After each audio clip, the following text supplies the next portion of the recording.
Friday. We're so super excited because we got the one and only Noah Weisberg coming on the show. Yes. Get a little crazy, get a little extraordinary, as they say. He does. And he's so kind. He is. He's very kind, as we will find out. It's fantastic. Exactly. Most recently and most notably from Zoey's Extraordinary Playlist. You guys know we love this show, so of course we're having a couple of their people come back on the show. New people, by the way. Not return guests, but new people. So it's going to be a whole lot of fun this week and next week. Just a little tease. Man, it's awesome. Just absolutely amazing. A great set to be on is what it sounds like. You'll hear over the next 2 weeks. But man, it's going to be a great show. Let's get this thing started.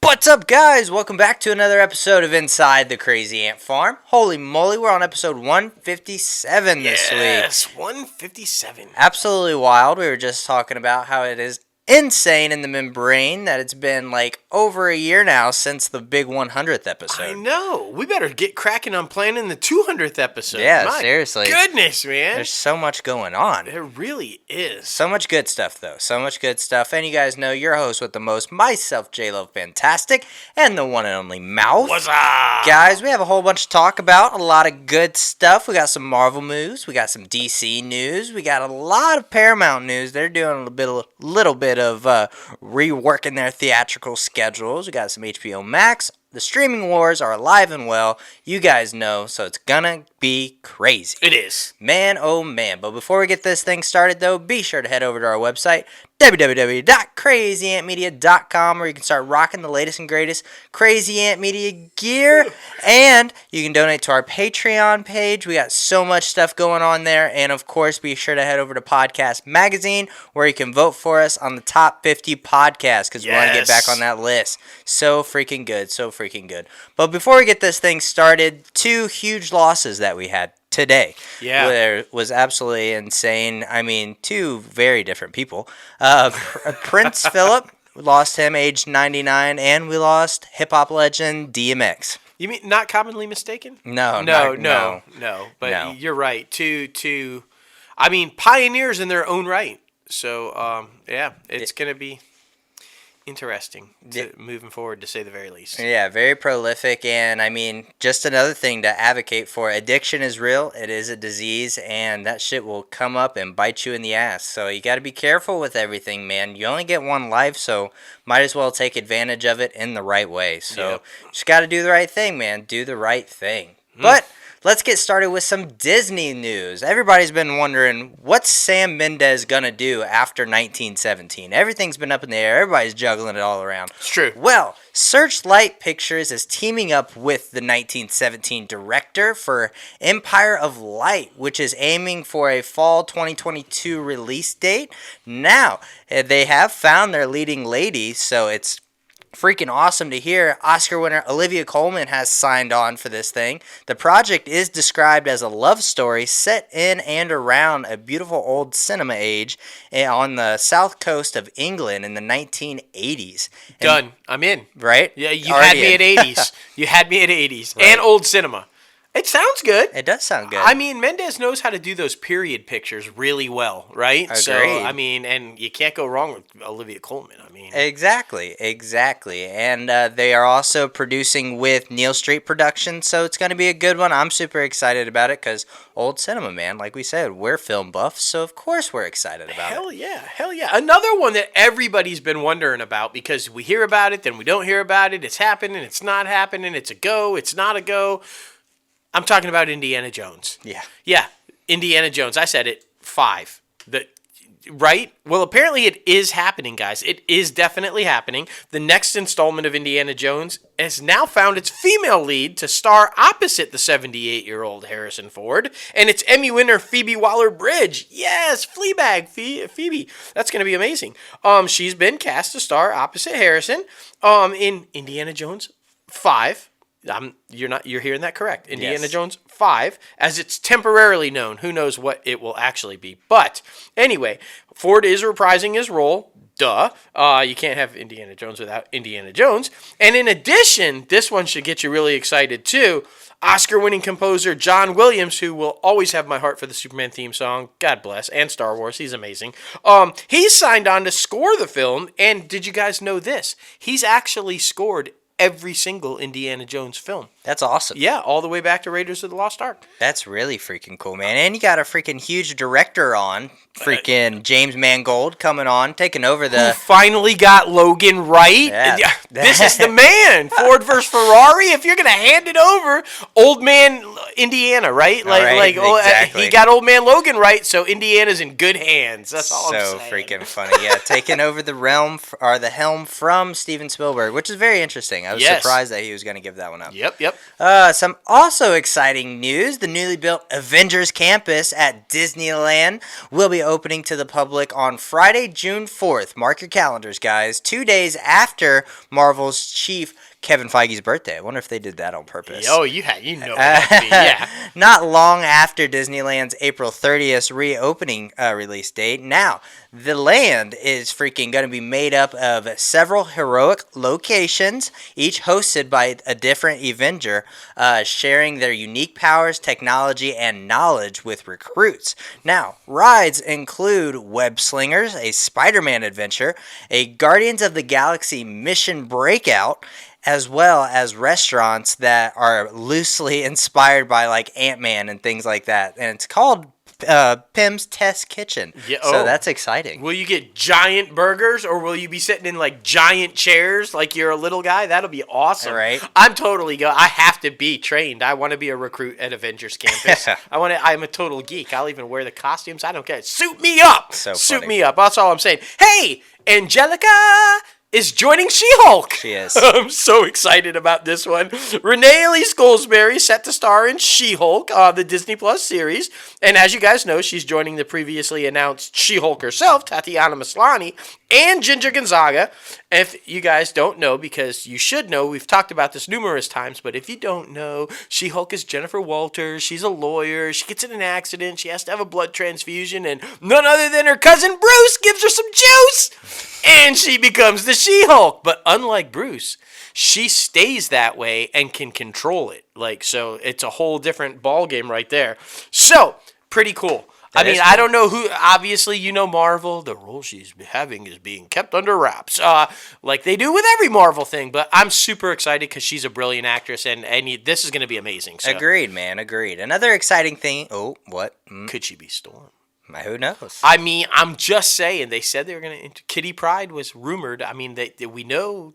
Just saying. Just saying. She'd be epic as fucking Storm. Who knows, man? Who knows? Disney Plus also debuted a new trailer for Loki, the series that's coming later this year. We're so super excited about this because it's going to catch up with him after he stole the Tesseract in Avengers Endgame, therefore splitting the timeline, in completely different ways. Yep. And it is Marvel's third series that will be hitting Disney Plus, and no doubt this one is also going to be a record breaker, I feel like. So, of course, Falcon and the Winter Soldier breaking some records along with WandaVision. Now, there are more things happening this year and in the next couple years for Marvel. They apparently have 10 Disney Plus shows in the works for the next few years. That's insane, including Hawkeye and Ms. Marvel, now expecting around 2021. But Loki is just around the corner at June 11th, so Stay tuned. Yes, I'm so super pumped about that. What I'm not super pumped about...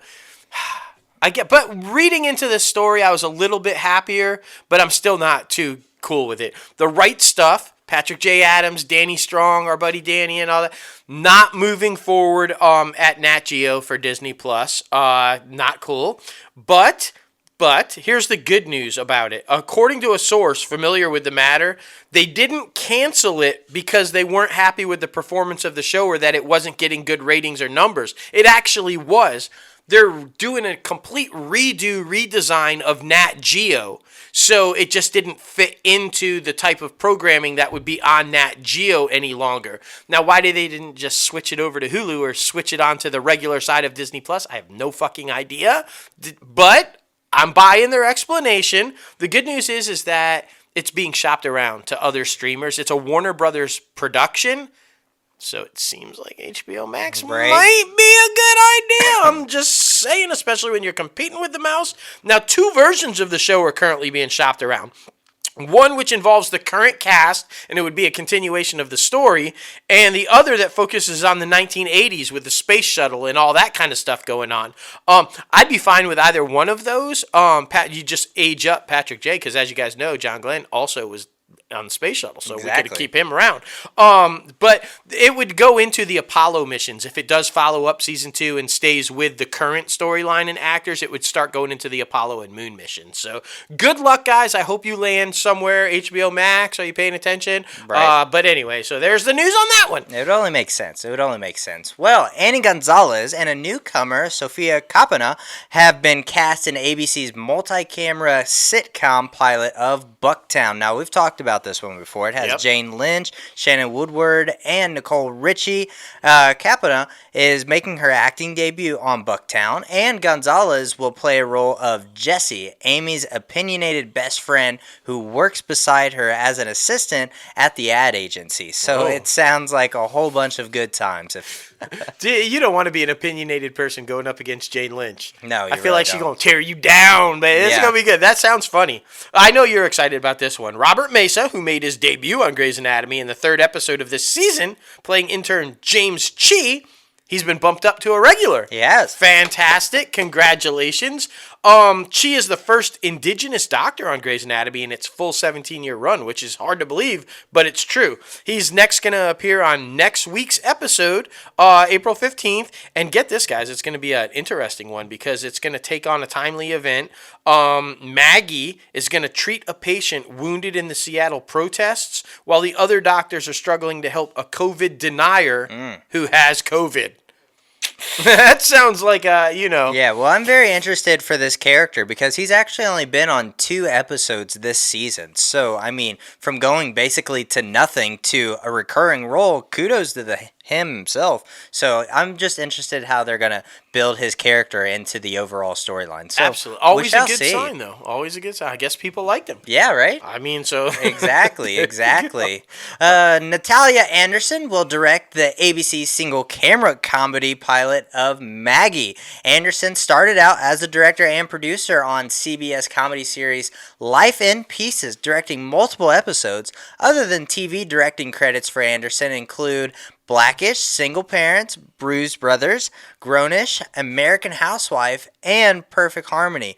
And she has also worked at Brownstone Productions under Elizabeth Banks. So her resume is looking pretty freaking nice. Hell yeah. And she also worked on Pitch Perfect 1 and the second one of that one. So. Which makes sense with Elizabeth Banks. Yeah. So, yeah. Congrats, man. Smart move. Now, this next story makes so much more sense to me. Because we were talking about this when we first announced this a couple weeks ago on the show, the whole Pam and Tommy. It was going to be, a docu-series about, a limited series about Pamela Anderson and, Tommy Lee's sex tape. And we're like, what the really fuck? weird. What? Okay, but we have more details about that now. Nick Offerman is going to join alongside Lily James and Sebastian Stan as Seth Rogen in the Hulu limited series. Now, this is what makes more sense to me. It's about the theft and release of the sex tape. That makes more sense to me. Okay, now we're getting into the nitty-gritty of what the series is actually about. The 8-episode series is currently titled Pam and Tommy. Stan will play Lee, of course. And obviously Lily James is going to play Pamela Anderson. Good choice. This is interesting, though. Offerman will star as Uncle Milty, described as a big and burly, legendary, prolific porn impresario, brings his larger-than-life stature into the workplace to keep things lively and real. The money guy, Uncle Milty, helps disgruntled electrician Rand, who's played by Seth Rogen, distribute the sex tape. Borderline sociopath, he treads along the line of between humorous and horrific. Nick Offerman's perfect. Yeah, right? So it was basically Tommy's uncle that... I had no idea about that. That's fucked up. It's totally... He was going after that Kardashian plan. That's what it was. Like release a sex tape, build an empire. Well, there you go, good. All right, so that one, very interesting, very freaking interesting. But good choice. I love the cast. Yeah, I mean, agreed. Lily James, Sebastian Stan, and Nick Offerman, and Seth Rogen. Well done, guys. Exactly. Well, the next one is Crime Scene Kitchen. It's going to be a new baking competition series hosted by comedian, actor, and author Joe McHale, and judged by Chef Curtis Stone and cake artist Yolanda Gamp.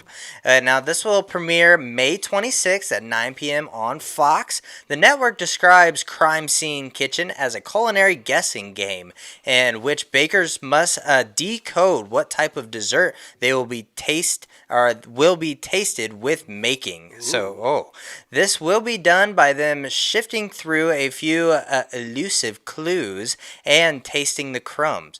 Then they will attempt to recreate the dessert with the celebrity judges. Stone and Gamp will determine how close they got to matching the dishes, and as well as how good their item tastes were. So, very interesting. This sounds absolutely entertaining as hell. So it's basically a crime scene of a dismantled dessert or meal, and you're going to have to figure out what it was by gathering the evidence and then remaking it. That sounds fucking awesome. Right. All right, I'm in. I'm watching that one. That would have been a great one for our top 5 today. I'm just saying. Right. But, all right, switching to the bunny, because you can't do the mouse without the bunny. Here we go. And this is exciting. This is a good one. James Cusanti Moyer has joined the cast. He's the newest member of DC's upcoming Black Adam in a role that, of course, is being kept under wraps. Of course.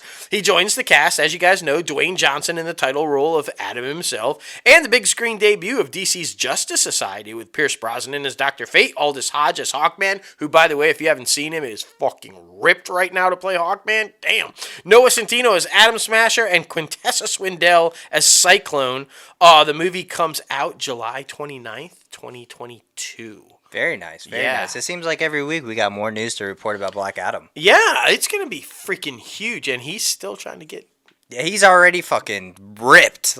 His thighs, oh my God. It was scary. They're the size of both of our heads put together. Seriously, all he's got to do is really walk into Hamada's office and say, Cavill gets a sequel, and we're keeping it. Or I'm stomping you between these things. I'd be scared. I'd be like... Whatever you want. Yeah, seriously. Whatever you freaking want.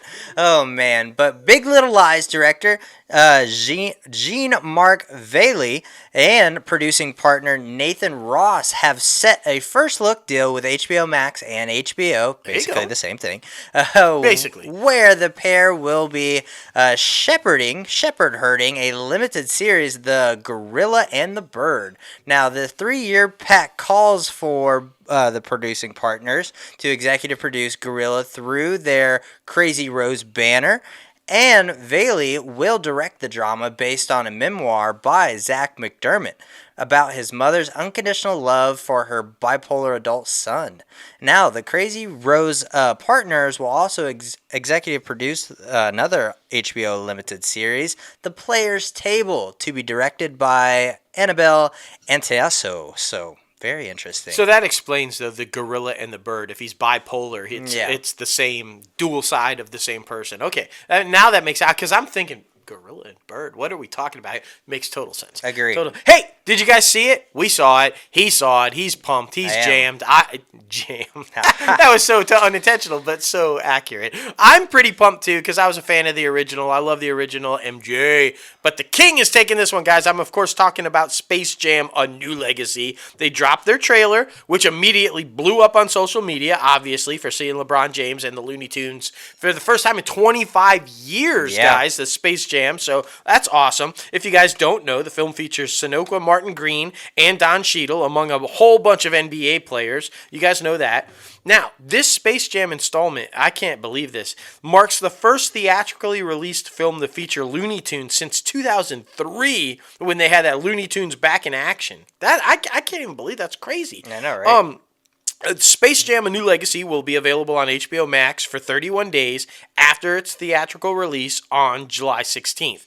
Now, if you guys caught and you listened carefully, I know you were probably thinking the same thing I was, and then it was confirmed by the woman herself. Zendaya is actually voicing Lola in the upcoming movie, so that's fantastic. great choice. She's on fire right now. Agreed. And like I said, she announced it on Twitter. She said, "Yep, that was me. That's my voice." Boom. So LeBron James and Zendaya. Right. Already. It's sold out. It's sold out. Well, I'm just super thrilled with it because, like, the exterior, obviously, you kept the bones of it, but the interior, it's a completely different story than the first one. Like, I absolutely love that. I love the creative vision and with the first-time director there. So, I mean, I'm really excited to see how they're going to do this. Yeah, I'm thrilled. And I like the window, the 31 days, I mean, that's good. Did you see where they admitted they fucked up by putting them? No. They said it's doing well, Godzilla and Kong in it, but they were like, that decision we messed up. So good for them for owning that. But hey, I'm glad it's working out for you guys. Yeah, okay. Yeah, are you excited about this one? I am, whatever. Kristen Davis, one of the stars of HBO Max's upcoming Sex and the City revival. My mom's probably more excited than I am. Oh, yeah. And just like that, has set a second series project in development at the Warner Media streamer.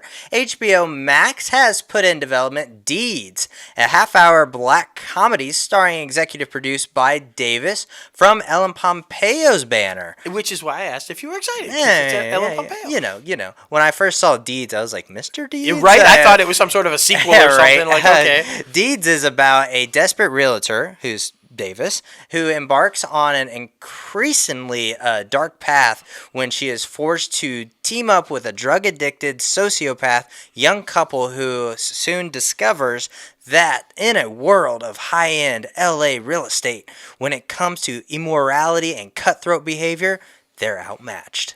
Damn, that does sound dark. I know. Like, what the fuck? We've got a few stories in the news that have the word sociopath in it, so I don't know what's up with guys, Hollywood. Mental illness is real. Yeah, and there's a lot of stories about it. So we're just saying. This one's fantastic, guys. I'm super excited about this one. He's extremely excited about this one. HBO has announced the launch of The Iron Anniversary.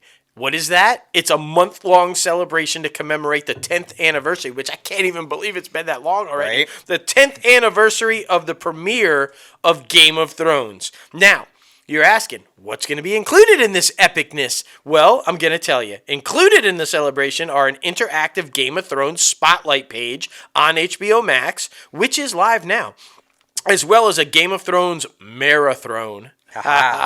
Okay. Of all episodes of Season 1. And that's not all. Tell them, Don Pardo. Warner Brothers Consumer Products is releasing a new line, including a one-of-a-kind Imperial Egg by Fabergé, a range of Mikkeller beers inspired by the series, and an assortment of iron-textured Funko Pops. The new ones look awesome. Right? I mean, that's pretty epic. I know, If you're a right? Game of Thrones fan, you are lit up right now. I mean, that's some good stuff right there. Agreed, man. Agreed with all the other ones coming out. I'm glad they're still showing appreciation for the original. So it makes sense. It makes sense. Now, HBO Max has given a series order to the half-hour comedy Minks. And now the streamer has given the show a 10-episode order, and it's set in 1970s Los Angeles. Now, the show is around an earnest young feminist, Ophelia Lovibond, who joins forces with a low-rent publisher, who is Jake Johnson, to create the first erotic magazine for women. In addition to Lovibond and Johnson, the show also stars Idra Victor, Jessica Lowe, Lennon Parham, and Michael Iangrio and Oscar Montoya. And now, this is the first... It was the first ordered to pilot by HBO Max last year. Oh. So, I mean, I honestly, love Jake Johnson. Yeah, honestly. But I wish that HBO Max would put out more original content because they're very slow about that, I will say. True. So I'm hoping we see more of that in the near future. I'm wondering, is this a fictionalized story about Playgirl? That's what it sounds like, right? Yeah. Like, I don't know, but hey, you know. Now, we're switching over to the Eye, and we've got a lot of really good news for the Eye, but this is still the Eye. It is. Okay, it's still the House of Moonves, whether you like it or not. They're still paying the son of a bitch, and they still have problems, guys. Two CBS veterans, Peter Dunn and David Friend, because we report the good and the bad guys. Okay? Peter Dunn and David Friend are leaving their top roles at a CBS's local stations division as an investigation continues into allegations they were abusive to women and employees of color. Both men, who have spent years running CBS's owned and operated stations, were placed on administrative leave in January following a Los Angeles Times report that examined their behavior towards women and people of color employed by the individual outlets.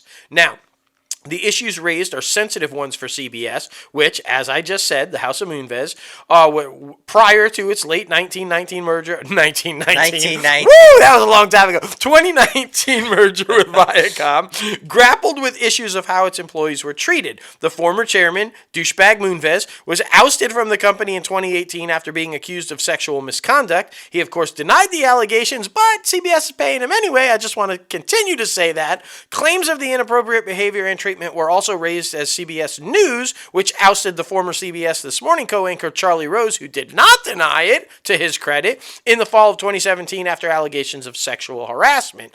And now he is denying it.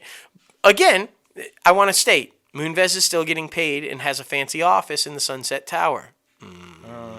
All right. Yep, just saying. Now, they try to counterbalance that with shit like this. Me Too movement founder and activist Tarna Burke and her producing partner, Marvin Macano, have struck an overall producing deal with CBS Studios to develop scripted, unscripted, and documentary projects for linear television and CBS's streaming platforms. Now, their entirety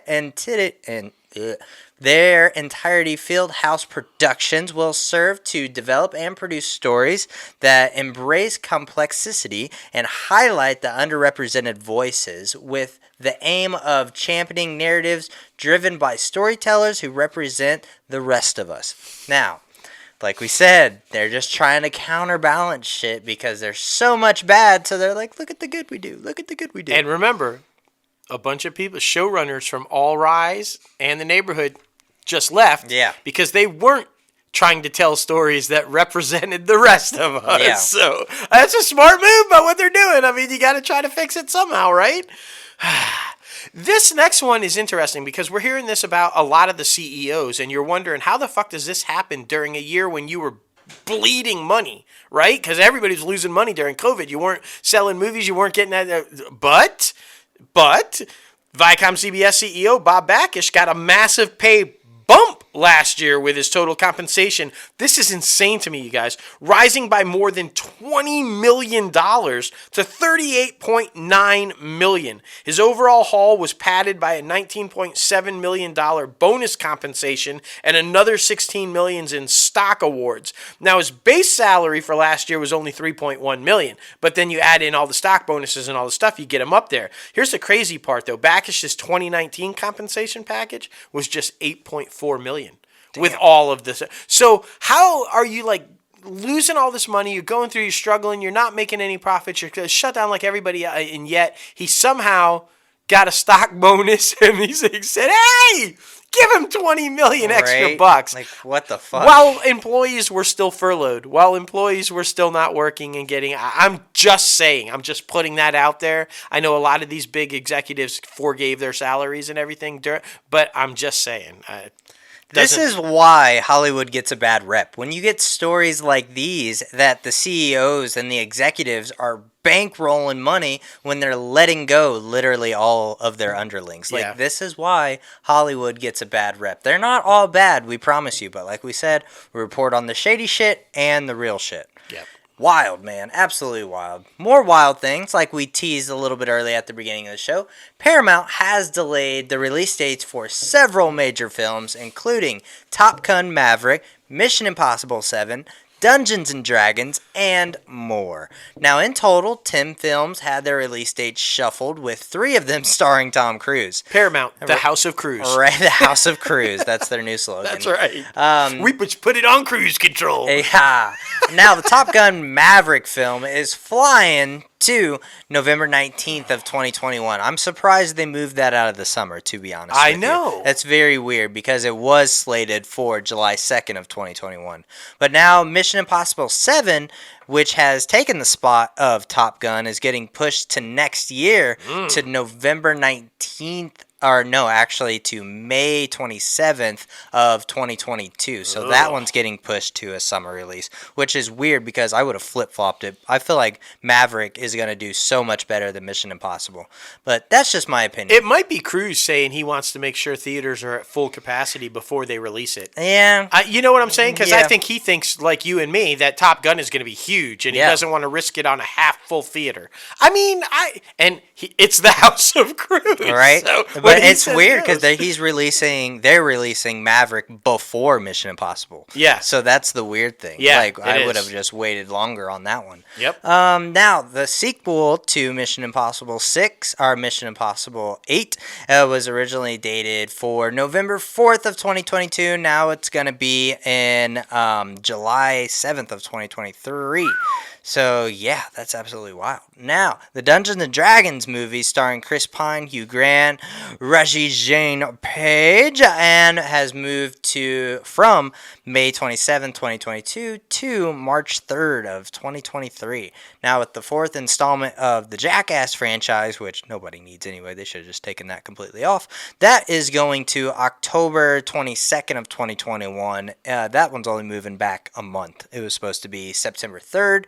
The G.I. Joe spinoff Snake Eyes, which a lot of people are surprised about and excited about, which honestly, I mean, G.I. Joe is okay, but why are you trying to revamp this series as well? Focus on Star Trek. I'm just saying. Oh, we've got Star Trek news. Don't worry. I mean, yeah, I'm just saying. But this one's starring Henry Golding and is a lone movie to jump forward.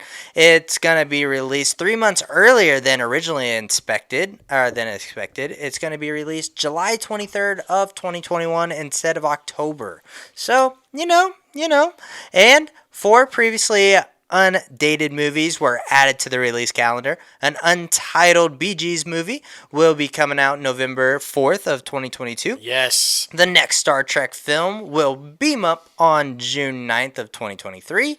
The Shrinking of Treehorn will be released on November 10th of 2023, and an untitled film starring Ryan Reynolds and John Krasinski will hit theaters November 17th of 2023. Now, did you guys hear that? Because it was very quietly, secretly within that big story. Paramount confirmed there is another Star Trek movie coming, and it's announced, and it's got a date.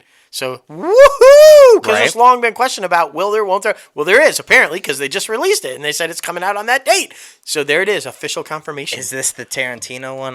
We don't know. We just know it is there's a lot of Star Trek stuff that goes on, guys. There was a lot of announcements. If you watched all their little trailers and everything, we'll talk about it. But I'm super pumped that there's just another one coming. Right. I'm also super pumped about this. Natalie Morales from The Little Things, Amy Landecker from Transparent, and Alice Lee, her, Emily from Zoey's Extraordinary Playlist. They've all been cast in the TikTok star Sarah Cooper's single-camera CBS comedy inspired by her book, How to Be Successful Without Hurting Men's Feelings. The pilot's described as a look into 3 women at different stages in their career at a male-dominated company.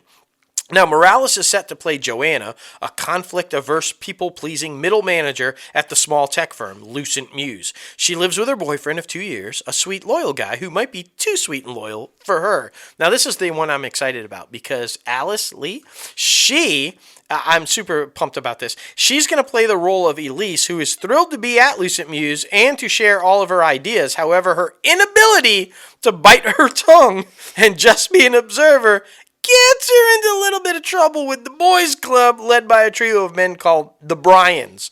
Landecker will play Dale, the only woman in Lucent Muse's leadership team. She lives by the philosophy, what would Sheryl Sandberg do? And believes that the way to get ahead in a male-dominated workplace is to work twice as hard and be one of the boys. As the maid breadwinner in her marriage, she spends much of her time, as many successful women do, in therapy. So I'm super excited about this. We could not be more happy. And just a little teaser, Alice Lee We got a little knowledge about how she doesn't like to hold her tongue and how she gets. She's our guest next week. Yes. We're continuing that Zoey's playlist love right there. So stay tuned for that. That's gonna be awesome. Exactly, man. Exactly. Now, Chai McBride has joined the untitled CBS multicam comedy pilot based on the real-life Pro Bowler Tom Smallwood. McBride will star as Archie, the proud owner of the bowling alley Archie Lanes, home of the Curly Fry. Archie is both Tom's mentor and long-standing father figure. Now, his direct and unequivocal look on life's urges have Tom pursue his dreams. So it's that little push that has Tom gets those curly fries. I really like McBride, though. I think he's a fantastic actor. I've loved him since Human Target and all the other stuff that he's been in. I just think he was on Suits. He's a phenomenal guy. Super pumped, and I'm still not super pumped about the show, but it's getting better. You're getting better people in it, so okay. Getting there. Hey, you want this next one? Yeah, I'll take that. Okay. I'll take that. Okay. Oh, now, it's very interesting. I'm surprised this show stayed on as long as it did, to be honest with you. CBS's MacGyver reboot, starring Lucas Till, which premiered back in 2016, will end after 5 seasons and its series finale, April 30th.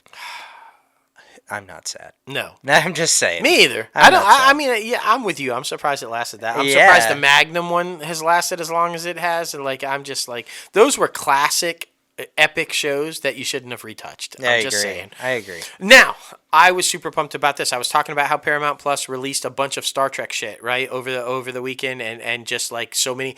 And if anybody noticed on the little piece of paper on the Picard promo, Q. And now it's confirmed, and I'm so fucking excited about this. John Delancey, who first portrayed the iconic character of Q, guys, I'm so excited. On The Next Generation, confirmed that he will appear in the second season of Picard alongside Patrick Stewart. Now, Q shared a comedic chemistry with Picard on Star Trek series, often getting on the captain's nerves. Picard initially deemed Q's services unnecessary, but as the series progressed, Q morphed into a mentor role to Picard. In the episode Deja Q, he said Picard is the closest thing in this universe that I have to a friend. Now, they were an epic back and forth on the entire run of Star Trek The Next Generation, and the idea and thought that they are bringing him into Picard, I fucking love. Yeah. I could not be more happy. And if you haven't checked out season 1 of Picard, do it. It's phenomenal. And then get set for season 2. Exactly.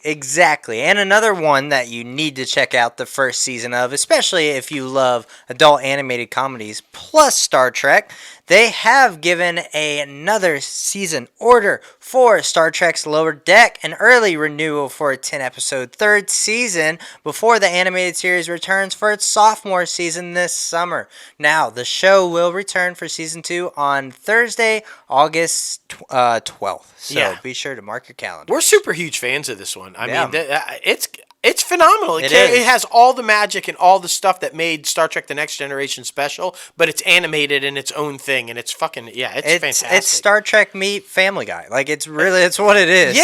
Yeah, totally.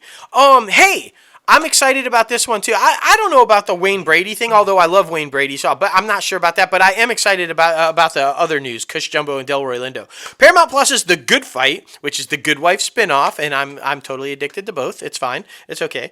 Wayne Brady is coming on to the upcoming 5th season of the show. Brady's going to recur on the drama series as Del Cooper, an executive at a top streaming service who becomes romantically and professionally involved with one of the lawyers at the firm.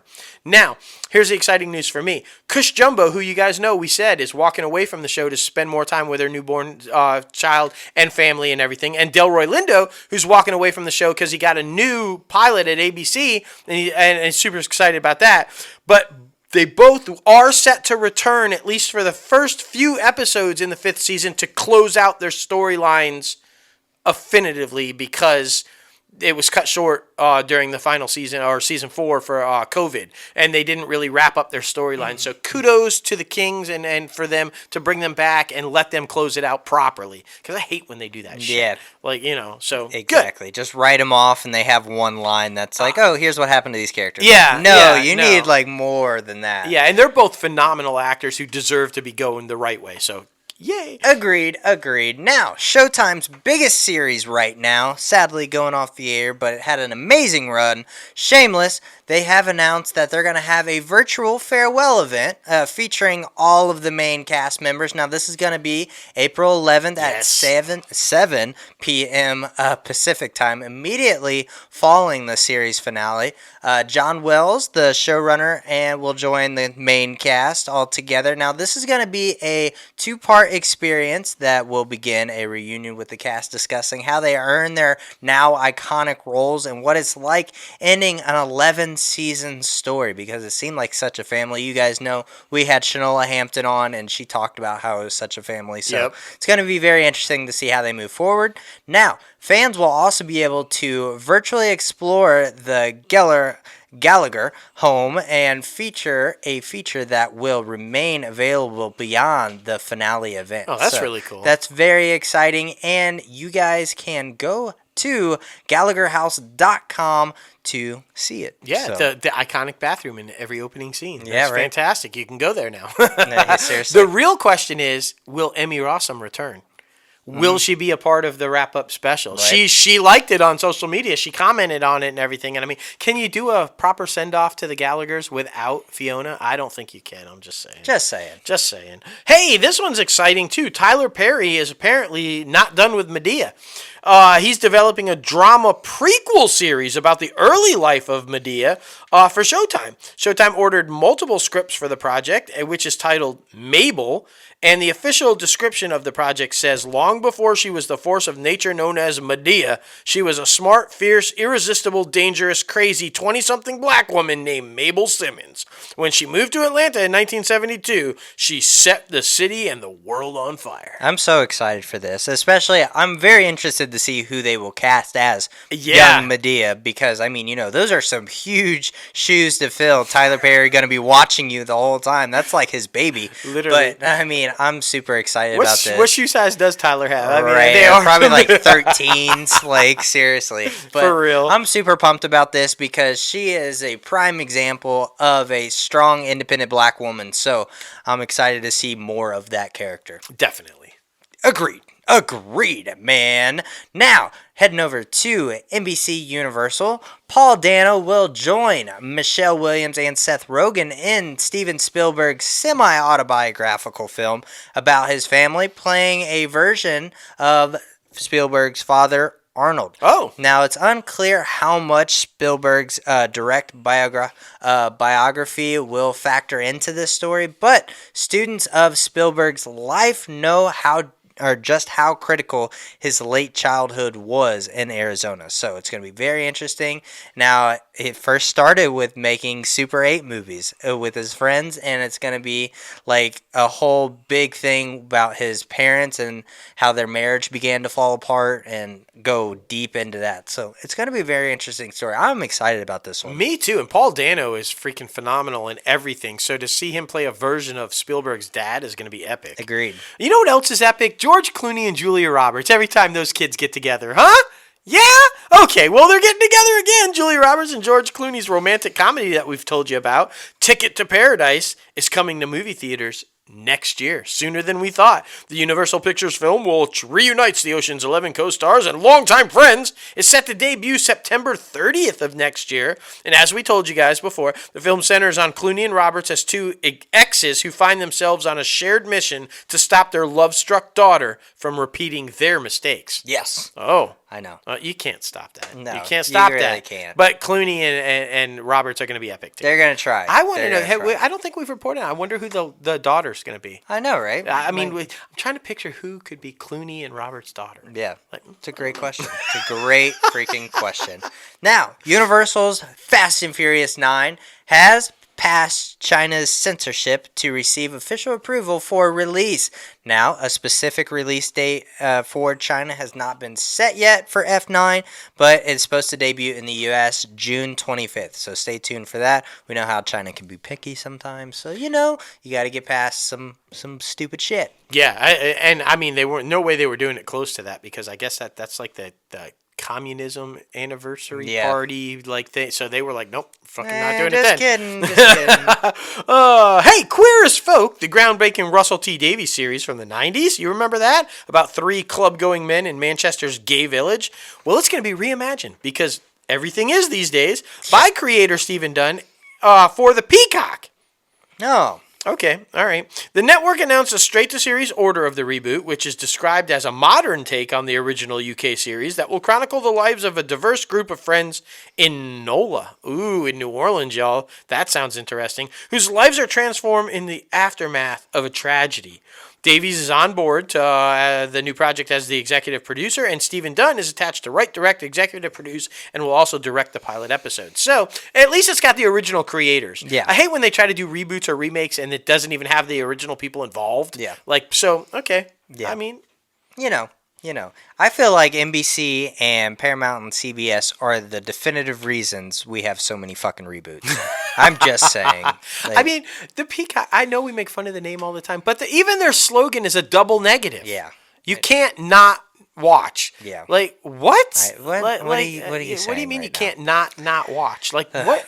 I know. Peacock also announced that a new original comedy series, Girls 5 Eva, will premiere on May 6th. The show follows a one-hit wonder girl group from the 90s, the best decade. Now grown women balancing spouses, jobs, and kids. Now they're reuniting after a young rapper samples their song. Now we've talked about this one before. The series stars Sarah Bareilles, Annie Elise Renee Elise Goldsberry, Paula Pell, and Busy Phillips. So, love Busy. Yeah. Love Busy Phillips. And Renee's pretty busy. She-Hulk and this one. Yeah. I got to say, I watched the trailer. They dropped the trailer for this, and it was pretty funny. Was it? Yeah, it was pretty entertaining. I'm going to give it a shot. I love Busy and Renee, so I'm going to give it a shot. But check the trailer out. It was pretty funny. Jumping to Sony. We actually have Sony news. But as always with Sony, it's about something else. Sony has emerged the winner of Netflix has emerged the winner of a nearly 2-year auction for the exclusive U.S. rights to all of Sony Pictures movies to stream theatrical releases in the first pay TV window, starting with all of their new movies in 2022. Netflix also has set a first-look agreement with Sony for all of the studio's original movies produced for the direct-to-streaming market. Now, that deal also requires Netflix to commit to a certain number of titles from the studio, but doesn't stop Sony from selling direct-to-streaming titles to other people like Disney Plus or Paramount Plus or any of those. In that case, however, Netflix would have to pass on the project for Sony to be able to sell it to another streamer. So basically, it's a first look deal. Yeah. They get the right to pass on it. Starting with next year's slate, all movies from the various film banners under the Sony, and that includes Columbia Pictures, Sony Pictures Classics, Screen Gems, and TriStar, will stream exclusively on Netflix after their theatrical and home entertainment releases. This promises to bring to Netflix future installments of the Spider-Man, Venom, and Jumanji franchises, among others. Netflix already has a deal with Sony Pictures for its animated releases. Now, I want to clarify because it says Spider-Man, right? Not the MCU, y'all. The Spider-Man, like in Spider-Man Into the Spider-Verse and all of the Spider-Man movies that are within the Venom world and like all, but not the MCU movies. So don't get excited. They're not showing up on Netflix. They're staying on Disney Plus. Yeah, you know that wouldn't happen. No, you know that wouldn't happen. I'm not sure the Spider-Man movies are on Disney Plus. I'm just saying. I thought Homecoming was, right? I don't know. I don't know. We'll have to check on that. Yeah. Now, MGM, A House on the Bayou. Now, it's going to be a straight-to-service movie and a new deal between Blumhouse and Epix. Now, it's found its 3 lead stars, Paula Schrader, it's from Tales of the Loop, Angela Seyfried, and Jacob Laughlin from Maze Runner. Now, they will lead the cast on the project, which has already begun production in New Orleans. Additional cast includes Laughlin in a key role, as well as Doug Van Leeuw and Lauren Richards from Doom Patrol in supporting roles. Now, the film is set to premiere on Epix in late 2021. So there you go. Stay tuned for that. It ain't about how many times you get knocked down. It's about how many times you get back up. But apparently he's not getting back up. He's not. Not in this next one, anyway. Sylvester Stallone will not appear in the upcoming Creed 3. Rumors of his absence were swirling for quite a while, but then he responded on Instagram and basically confirmed it. Stallone's rep confirmed he will not take part in the boxing installment, but no additional explanation was offered. Stallone, as you guys recall, did reprise the role of Rocky in Creed and Creed 2. And the third one's going to be, Michael B. Jordan's going to be directing that one. And if you guys remember, in Creed, he got an Academy Award nomination for supporting actor for playing Rocky again. So, it's unfortunate, but it made sense because, like what we were talking about earlier, they kind of really closed out that storyline in Creed 2. So, I mean, I don't know why he would have been there anyway. Hey, but if you're a Sly fan and a Rocky fan, don't worry. Don't worry, you've got some news. Apparently, Rocky 4 just didn't finish the way he wanted it to. Right. And so there's a director's cut. If you guys didn't know, he was the director on Rocky 4. And in my opinion, and I don't know why he said it didn't, was my favorite of all the Rocky movies. Yeah. You know, if we can do it, you can do it, we all can do it. And he's holding the flag and Russians are bowing to him. It was fucking epic. And that workout shit in the barn and like the snow. I don't know what you didn't like, Sly, but apparently he didn't like it. And so he's redoing it. And yeah, he's grateful to go back to it, he says. And the 1985 was a massive success that introduced the world to Dolph Lundgren. But hey, he's going back to it, and we're going to see a different version of it. Everybody's director's cut. Yeah, right. I definitely started after Zack Snyder. I really think that he's just making that transition to strictly behind the camera. Yeah, I'm okay with that. Yeah, I don't think he'll ever be a leading guy again. Just saying, like after freaking that whole Rambo fiasco that came out like a year or two ago, that was rough. I'm not gonna lie, that's true. That was rough. That was pretty rough. Yeah, he's a phenomenal writer. I think a lot of people don't realize that. You know, when Rocky was nominated for the Oscar and won the Oscar, and he wrote it, guys. Yeah. He's like a phenomenal writer and director and behind the scenes guy. So it makes sense. Exactly.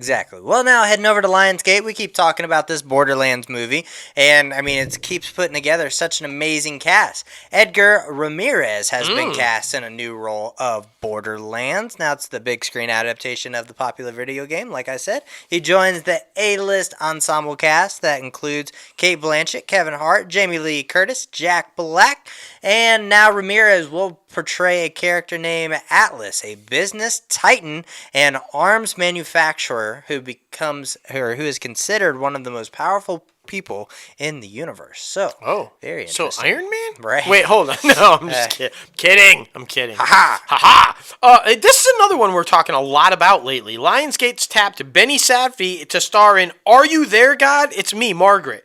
Remember, that's the adaptation of Judy Blume's classic novel of the same name. Safdie is who I guess we just talked about this too, signed on to Obi-Wan Kenobi, is going to play Margaret's father, Herb. Very nice. Okay. Yeah. Or is it Herb? Herb? Okay. We'll find out. Now, heading over to the streaming juggernaut Netflix, they have revealed this week that its 16 Oscars hopefuls enjoyed considerable viewership this past week, following the March 15th announcement of the Academy Award nominations. David Fincher's Mank, the leader of the Oscar pack with 10 nominations, saw a 702 increase in new viewers. Wow. And the documentary short, A Love Song for Latasha, a dream-like biographical piece from Sophia Nall Allison, saw a staggering 1,802% increase in new viewers. And George Clooney's The Midnight Sky saw a 45% uptick, while the animated contender Over the Moon saw a 21% uptick. Damn. So, I mean, shit, they're doing something right. I mean, 1,802%. Yeah, that's crazy. That is like people who...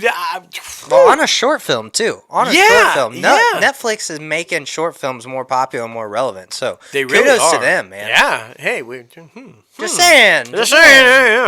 Stay tuned. Hey, we now know what Prince Harry and Meghan's first project is going to be with Netflix. Everybody was wondering, right? We wanted to know, what's it going to be? Well, it's going to be through their Archwell Productions, as you guys know. It's going to be a docuseries on the Invictus Games, the global adaptive sports competition that Prince Harry founded. and it's going to be from Oscar-winning duo director Orlando Von Istrel and producer Joanna Natasha Jera. It's going to be called Heart of Invictus, and will follow a group of international competitors, all service members who experienced life-changing injuries or illnesses on the road due to Invictus Games, The Hague 2020, though the competition will now take place in 2022. The series is going to document their training and reveal their compelling life stories, as well as follow the game's organizers as they partner with each nation's team to support their athletes. This is cool because anybody who's a fan of Prince Harry and has followed that, he founded this, and it's hardcore and it's beloved to his heart, and this is good. It's a passion project right out of the gate. So agreed, man. Agreed. I'm excited to watch it. Now, Bridgerton season 2 is at Netflix. It is officially adding 4 more new cast members. Shathritha Chandran, Sheila Khan, Kaleem Lynch, and Rupert Young will star in Way to nail Rupert Young. Yeah, right. Thank you. Will all star in the new season of the popular Shondaland series at the streamer. Now, of course, everybody's still freaking talking about it. The Duke himself, Reggie Jean Page, will not be returning for the second season. So they were like, a few days after that news came out, they were like, 4 new cast members, still watch. That's right. So yeah, there it is, guys. There it is. I mean, you have to still watch it, Shonda. Yeah. Come on, man. It's going to be epic. Hey, you know what else is epic? We're finally getting it. Production on Season 5 of the Netflix series The Crown is set to start in July. This season will feature a whole new cast of playing the characters that you saw in Season 4.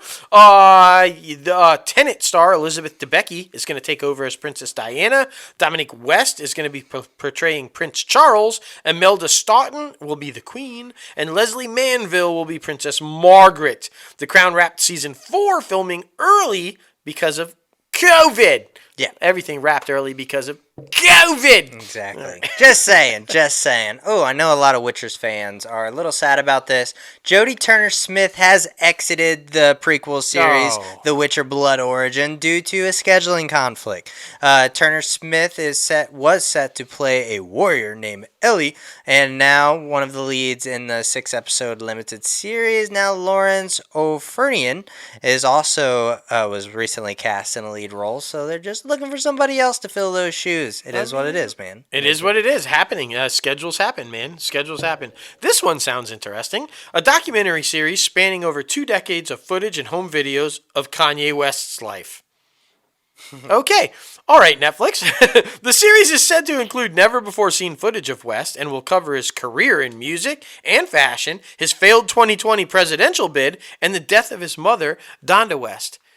And the end of his marriage, I'm guessing. Right. I hope this will let people in on why he is the way he is. He's a very interesting individual with a lot of thoughts and some mental illness battles. So yeah, hopefully, I mean, not to say I'm a huge Kanye West fan, but I mean, we all have our shit, and he just has a public platform. Yeah, I so mean, he's got bipolar, right? He suffers from mental illness, guys, and I'm with you. I hope it opens the door on that. Exactly, and that car accident that happened way early in his career, so it's probably fucked a whole bunch of shit up. Oh yeah. Now heading over to Amazon, Chris Pratt's sci-fi thriller The Tomorrow War is debuting on Amazon Prime this summer. Yes. Now the time travel movie, directed by Chris McKay, will land on the streaming platform on July 2nd.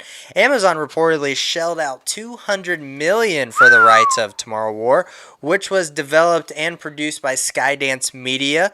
Paramount Pictures was originally supposed to distribute this film, but in the Tomorrow War, the world is stunned when a group of time travelers arrive from the year 2051 to deliver an urgent message 30 years into the future. Oh. Mankind is losing a global war against a deadly alien species. The only hope for survival is for soldiers and civilians from the present to be transported to the future to join the freaking fight. Oh. Now, among those recruited is a high school teacher named Dan Forrester, who is played by Pratt, who teams up with a brilliant scientist, Yovin Streletsky, and his estranged father, who is played by J.K. Simmons, to rewrite the fate of the planet. Okay, anything J.K. Simmons is in, I'm in. Right. He's phenomenal. I just want to see him slap Chris Pratt. Right. Whiplash. So good. So good. So good. Hey, you know who else is pretty good? Naomi Watts. She's such a good actress. She's set to star in and executive produce the English language remake of the Austrian psychological thriller Goodnight, Mommy. Oh, set up at Amazon, of course. The streamer will mount the remake with indie prestige label Animal Kingdom. What are we talking about here? Mounting no and idea animals? What's happening. Oh my gosh! Goodnight, Mommy follows twin brothers who, when sent to stay with their mother, are surprised to find her swathed in bandages from a recent procedure. As her behavior grows increasingly erratic and unusual, the twins become convinced she's an imposter. Their suspicion sets off a roller coaster of emotional mind games and misunderstandings between the mother and her children that eventually explodes with irreparable and heartbreaking consequences. Well, damn. Well, that's a lot happening. that is a lot going on. All right, Amazon, we see you. We see you. Now, Jennifer Jason Leigh has been tapped as a lead in Season 2 of Amazon's Prime conspiracy thriller drama series, Hunters. Yes. Leigh will be playing the plum new role as Chava, a top Nazi hunter, alongside of recurring hunters along with Logan Lerman and Jerrica Hinton. Now, there's no word yet on whether fellow Season 1 star and Oscar winner Al Pacino will be coming back for Season 2. And the pilot for Season 2, or the plot for Season 2 is being kept under wraps. Everything's under wraps. I wish I could find those damn wraps. I know, we right? would know so much if we could just find those wraps. What kind of wraps are they? Are they like athletic wraps? Are they like candy wrappers? I don't know. Like salad wraps? Like, I mean, I don't know, but they hold a lot of info, Tortillas, apparently. burritos. That's right. That's coming to ABC this fall. Right. Tania Miller, J.J. Fields, Charlotte Riley, Adeline Horan, and Alex Hernandez, damn, I did pretty well right there, have been cast in the Amazon series The Peripheral from Westworld creators Jonathan Nolan and Lisa Joy. They join Jack Raynor, who stars in the lead role of Burton, along with fellow cast members Chloe Grace Moritz and Gary Carr. Interesting. Yes. Interesting. Now heading over to Apple. Apparently Tom Holland's their guy right now. Yeah, right? He's set to star in The Crowded Room, an anthology series from Akiva Goldsman, and has been tapped for an order at Apple. The first season of the series will be based on the biography of the minds of Billy Mulligan. Now, by Daniel Keyes, that tells the story of Milligan, who's going to be played by Holland, the first person ever acquitted of a crime because of multiple personality disorder. Now, known as dissociative identity disorder.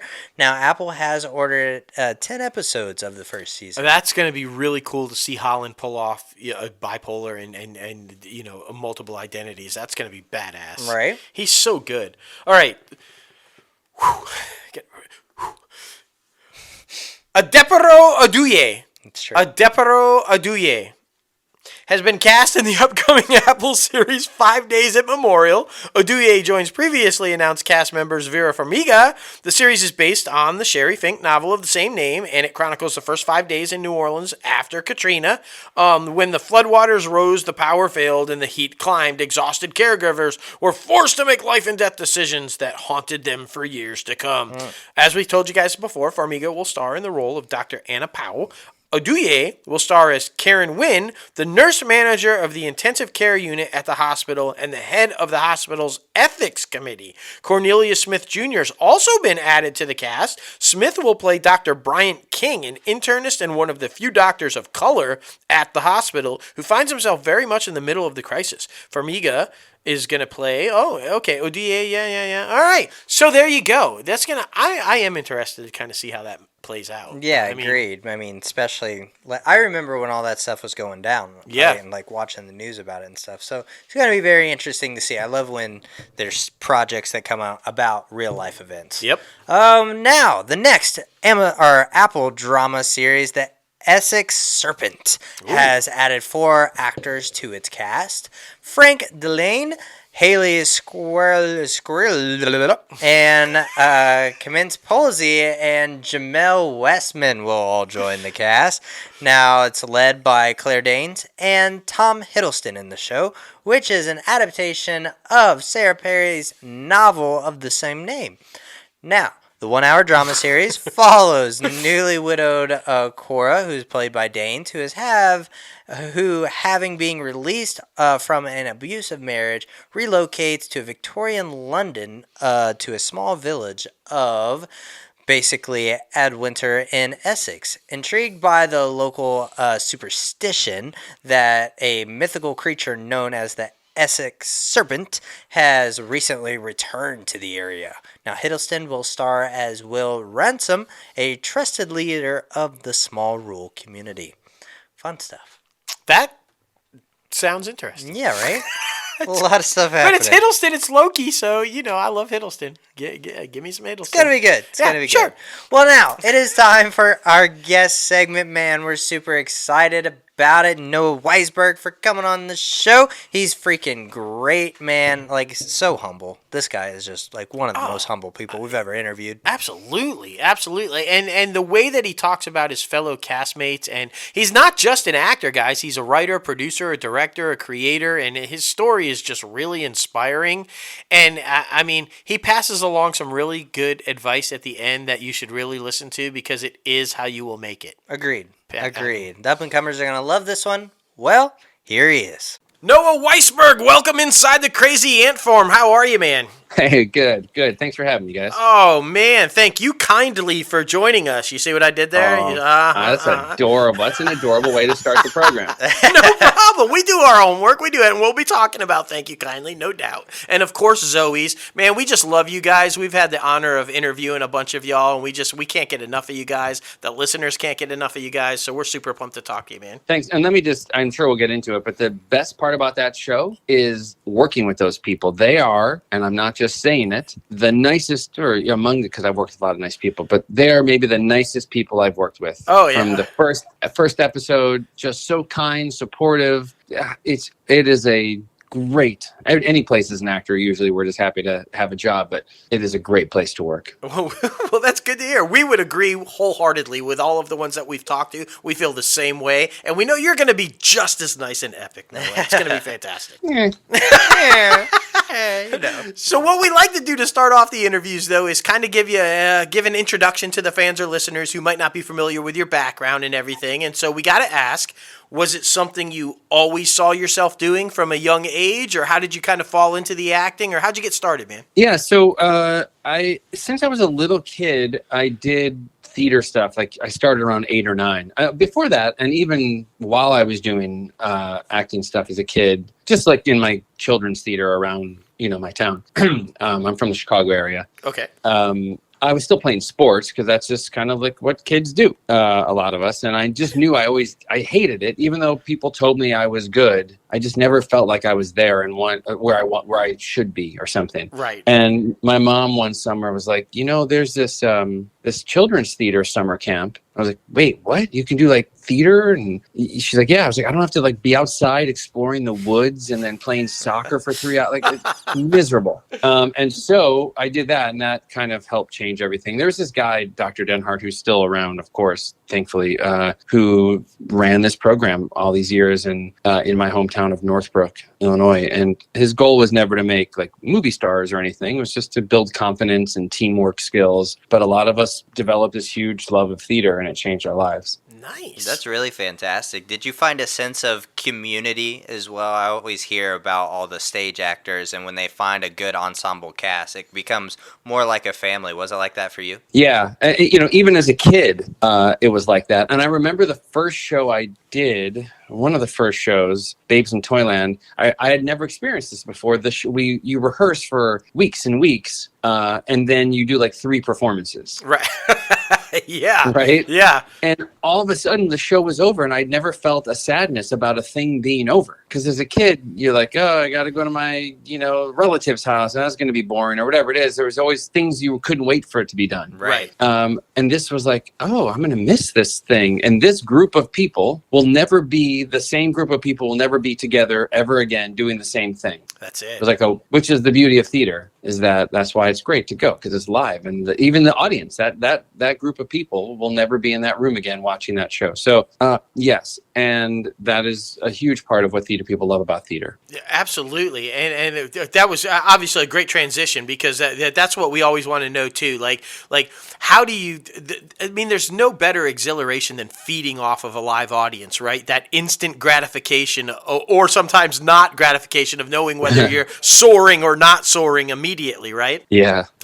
There's that is the high of theater, because it's a battle between, when you're doing a Broadway show or a Broadway tour or something, you're doing the show for a year, let's say, and a lot of people have done longer runs than that. There's the battle between knowing how just fortunate, lucky, blessed, all the hashtags you can come up with that we are to have this job and do what we get to do and get paid for it. And yet there's part of you that's like, oh my gosh, if I have to put this costume on and do it again, I'm going to kill I can't do it.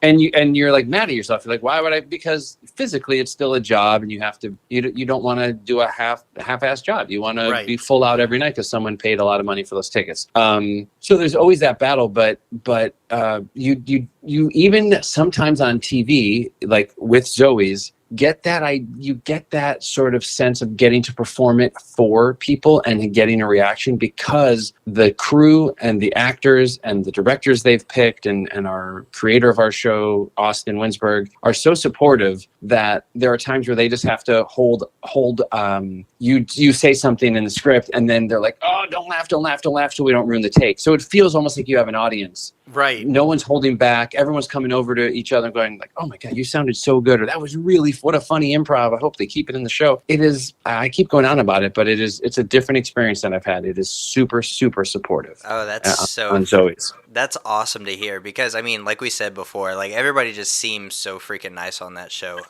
Let's talk about the transition a little bit, going in front of the camera rather than on stage. Was it kind of weird for you because you felt like maybe because you're used to performing for the back row? Now when you're in front of the camera, you got to contain it a little bit. Was that transition hard for you, or how was that? Yeah, it's kind of weird. I have two views of this. One is acting is acting. Right. So if whatever your technique is, I learned mine from, obviously growing up with my high school directors and the community guy I mentioned, but the sort of like deep down acting technique came from my teachers in college and at NYU. And acting is acting. So if you can find the truth, you might physically be bigger, your vocals might be, louder or something. It's going to be the same on TV, but there's definitely just a physicality that has to be smaller because the camera's right there. Right. And it could just be an eyebrow raise or almost nothing. You could just almost kind of do nothing. And I do remember one of my first TV shows a long time ago. I don't remember the name of it, but I had like 3 lines on it. And Love Monkey? Yeah, I think it was called Love Monkey. There you go. And I remember probably being too big, and I forget the director said something, and all of a sudden it like changed the performance, and it's the take they used, and that kind of reminded me always how small you can be.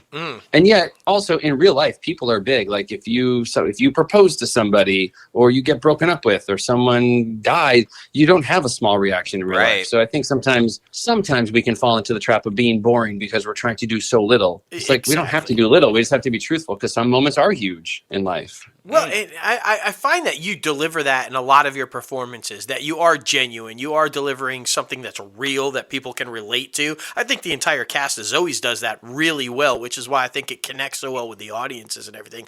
I got to tell you, I think I'm pretty sure the first time I ever saw you, Noah, was on The Good Wife.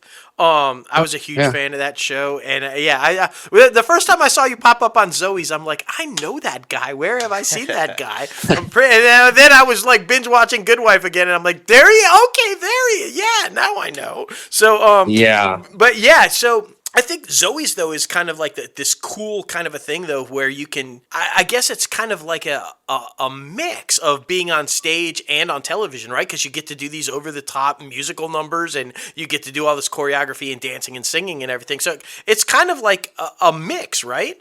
It is a perfect hybrid of that, because everyone always insists, I mean, the creative team is like, we got to be real. Right. It can't be cheesy or it won't work. And yet we're singing and dancing, which lends itself to at least people thinking it's cheesy. Right. But I think the reason the show works, and I take zero credit for it, is because the writing is really good. And again, Austin, the creator of the show, a lot of it is based on his experience in his life. Yeah. And so he's writing real stuff, and then he's got a team of writers that help him write all the episodes. And so anyway, the writing's good. The handful of directors I've gotten to work with there are really good, and they don't let you get away with being anything but real. And then the actors are just really skilled, and we have a great combination of TV veterans and also Broadway people. So I don't believe in trickle down economics. Okay. All right. A weird transition, but I do believe in trickle down kindness. Yes. Yeah, absolutely. And so when you've got Austin leading our ship, and you've got Jane really on a day-to-day basis, our lead who plays Zoey, leading us, that sets the tone. And so everyone's just kind. I don't know, I've said it like 19, so the whole interview is going to be like, they're really kind on Zoey. But it just makes going to work 1,000 times better. Oh, I can only imagine. And plus, a lot of scenes that you got to play off of in the first season. We're huge fans of Gilmore Girls, so of course we have to bring her up. Lauren Graham. She is just absolutely amazing and quick-witted, and I feel like you're a pretty quick-witted guy. So how was it like the going back and forth with her in some of those scenes, being the superior when, you know, she's like this awesome acting veteran and where you could learn so much from her? Talk as fast as you can. Yeah. Yeah, basically. It's perfectly said, because she's a legend. And I was nervous around her in the beginning, and that lasted about 19 seconds, right? Because she's so, again, keep saying it, but she's so kind and so nice and just a normal human being. And the last episode I did of last season was the last episode of season 1. And so I was like, gosh, you guys have been here for 6 months. What's it going to feel like? And she was talking about her future and a puppy. And I was like, oh, you're just like a normal person. Yeah. She was just down to earth. And then I've started to watch Mighty Ducks. Yeah. Oh, yes. Yeah. And she's great on that. I'm like, just watched the first episode, and I can't wait to binge more of it. She's just great in everything she does. Again, and so subtly funny. Oh, you don't see her. How the her woman doing the does bits. not have an Emmy yet is beyond us. Agreed. I mean, she doesn't. No, can you even believe that? I'll take care of that. There you go. We're gonna start a campaign. That's right. Hey, I want you to know too that as often as you say kind about all of them, they speak the same way about all of you. We've had the honor of interviewing Austin and Mandy, and they cannot say enough how blessed they are to have the cast that they have and how wonderful you all are. So that sentiment goes both ways. Mandy, I talked to Mandy this morning and messaged her back, and she was thrilled that you were coming on and said those exact things. He's so amazing and so kind, and we're blessed to have these people every day. So the sentiment goes both ways, man. Thanks. Well, it's kind of like a big love fest over there. And it really is. And Mandy, who I hadn't gotten to yet, talk about a legend, because I don't know enough about the choreography world, but I don't know there are many choreographers in the world that normal folks know their name and know their work. Right. Because, usually people that are into dance might know a certain dance company or a choreographer that did a certain, but like we all know her stuff. That's and it. even with that, and she's one of our producers, and she is just so kind and generous and patient and makes everyone feel like a dancer no matter what level they're coming in at. And she also choreographs to make everyone look good, which is a big thing. Well, I told her I was going to ask, and I'm going to ask because we want to know, dude, the drug scene and the drug dance. Well, how do you even go about and approach that going, okay, Mandy, how are we pulling off this high dance? Because I've got to tell you, that episode and those scenes, from the start, when you peek the head in to the end when you guys are eating the popsicles, it just absolutely slayed me. But that dance scene is incredible, man. How did you guys approach that? That's really all her. She just nailed the choreography.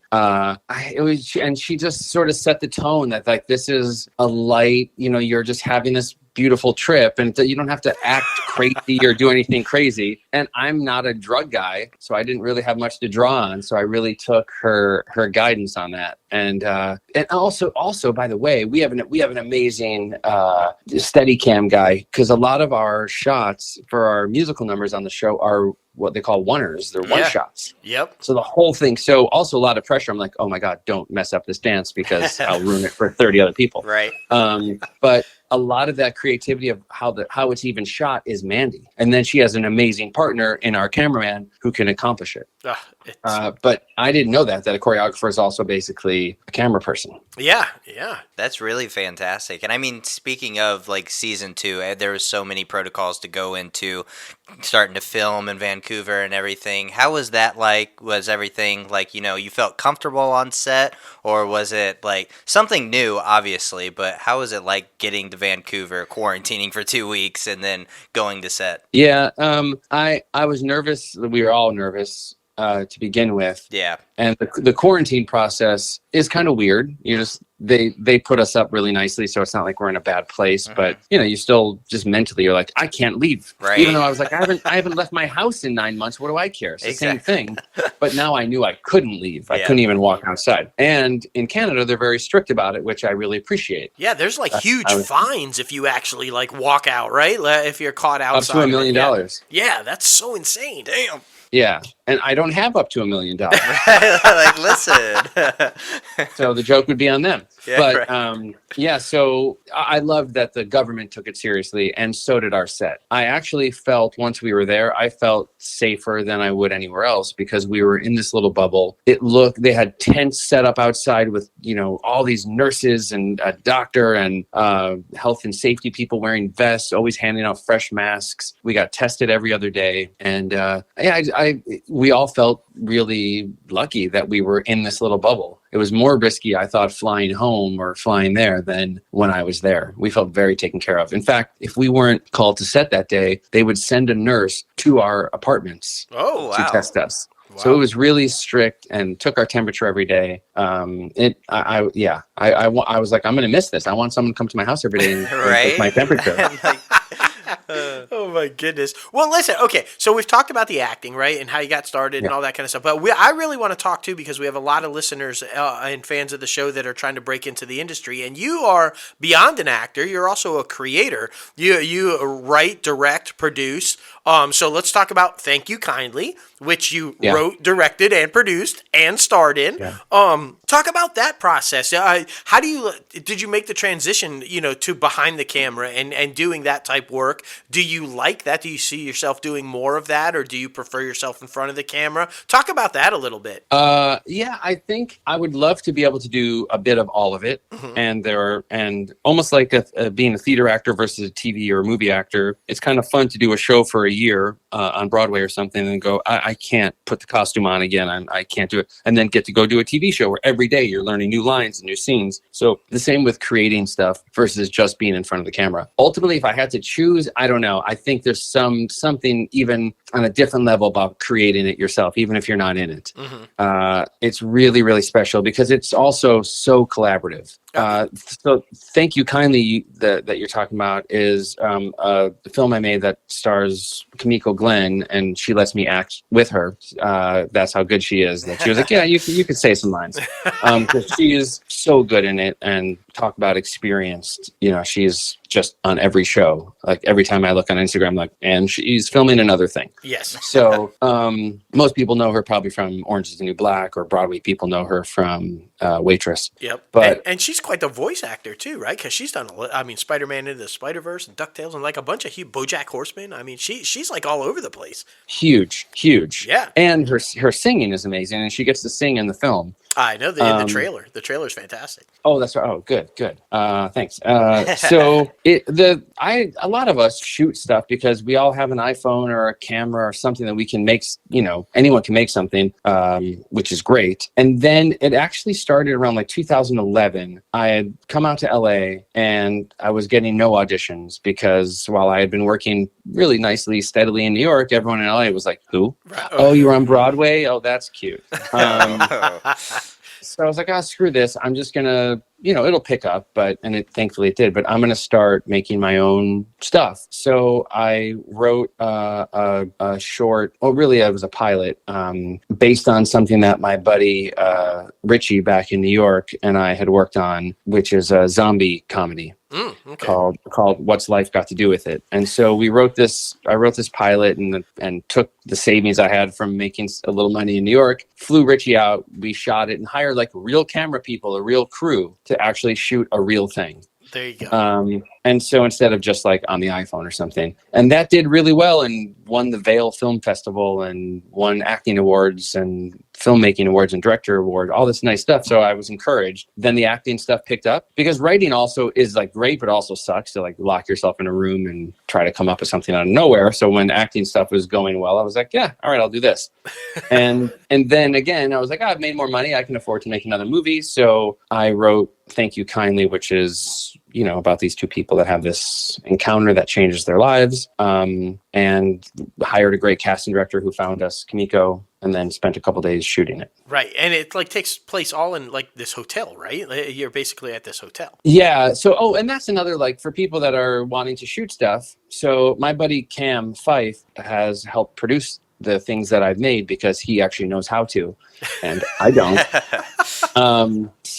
And there's like that's what I'm talking about, the collaborative thing. I would hand him the script and he'd be like, that seems terrible. I was like, yeah, you're right. I would never, a person wouldn't say that. But one of the great things that Cam can do is make a budget, which I have no idea how to do. So I'll send him the script and he'll go, okay, you need this many cameras, you need this many crew people, you need all these things. You could get away without having this particular, like a script supervisor. I was like, no, I need one. I've seen what they do on set and they're really important, and let's spend some money on that. Yes. But one of the great things he did was I had a scene at a diner where Kimiko and myself, who are getting to know each other in the scene, go to a diner. And he was like, that means we have to move the whole company. We have to move and set up all the lighting, all that stuff. We have to rent a diner. Yep. It's gonna just add so much money. And so I was like, oh yeah, what if, because it's at this motel, I was like, what if they just share a candy bar behind the hotel, which actually made it kind of more romantic, more charming, and saved me a ton of money.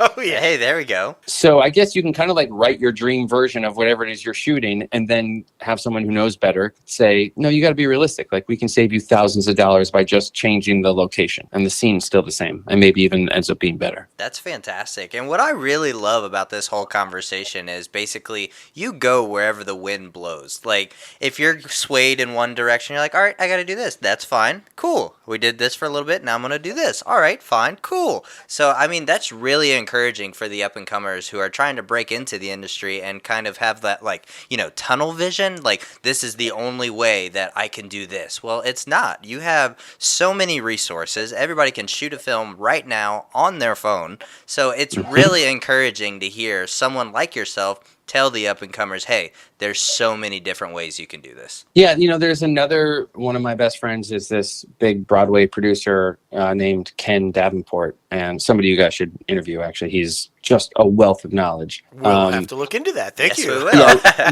look him up.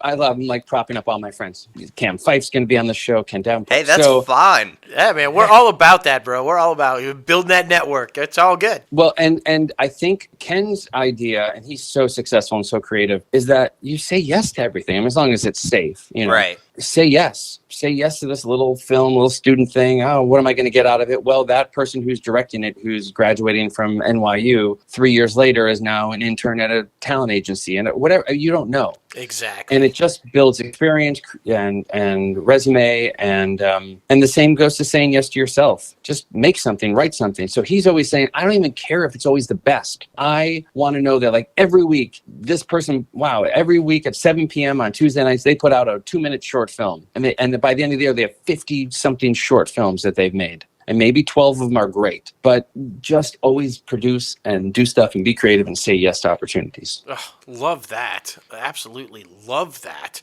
And since you do that, and you've been all over the map, like Logan said, you've done just about everything and had all these experiences, everything. One of the things that we're asking our guests lately is, because we're always interested, do you have a particular embarrassing moment on set or on stage that was just like, captured and was like, oh, I can't believe this is happening to me? Do you have it? Come on, you've got to have one, right? Well, I've got like 46. Well, tell us one, Noah. Yeah, I'll give you one. So this one comes to mind. So Legally Blonde was my first Broadway show, and I normally on most nights played Aaron Schultz, this sort of jerky Harvard student, and other nights understudied Emmett, the sweet guy that she falls in love with. Right. Anyway, so I'm singing one of my only little solo moments in the show. And I look over and there's like this big, 17-piece orchestra playing. And I look over to one of our fellow actors who has a piece of feather boa just on his lip from like another number that the women did in the show. And he has no idea. He's looking at me really smug, just acting up a storm. And it's blowing in the air conditioning wind. Like a tiny, tiny mustache. So, and this all takes place in a split second, and I just lose all my lyrics. Oh, no. Completely blank. And so I then start improvising spoken lyrics that kind of represent the same meaning of what because I look to and somewhere there's a bootleg audio recording. And I would love to get a hold of it because it was probably a little early 2007 that people had cell phones or that kind of thing that would do, great camera work. Right. But someone has an audio recording. And there's a moment where first I'm kind of just like mumbling to myself for a second, panicking. And I look to our amazing conductor, James Sampliner, and he looks at, like, are we going to vamp and then go back and start over? And he looks at me like, I got 17 people down here. You're on your own, buddy.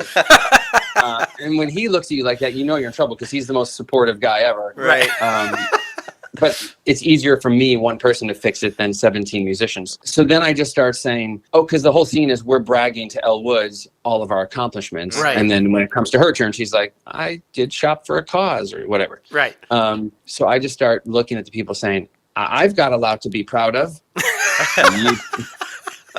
Do you have anything to be proud of? And the music ends, ba-dum-bum. And so I was like, I think not.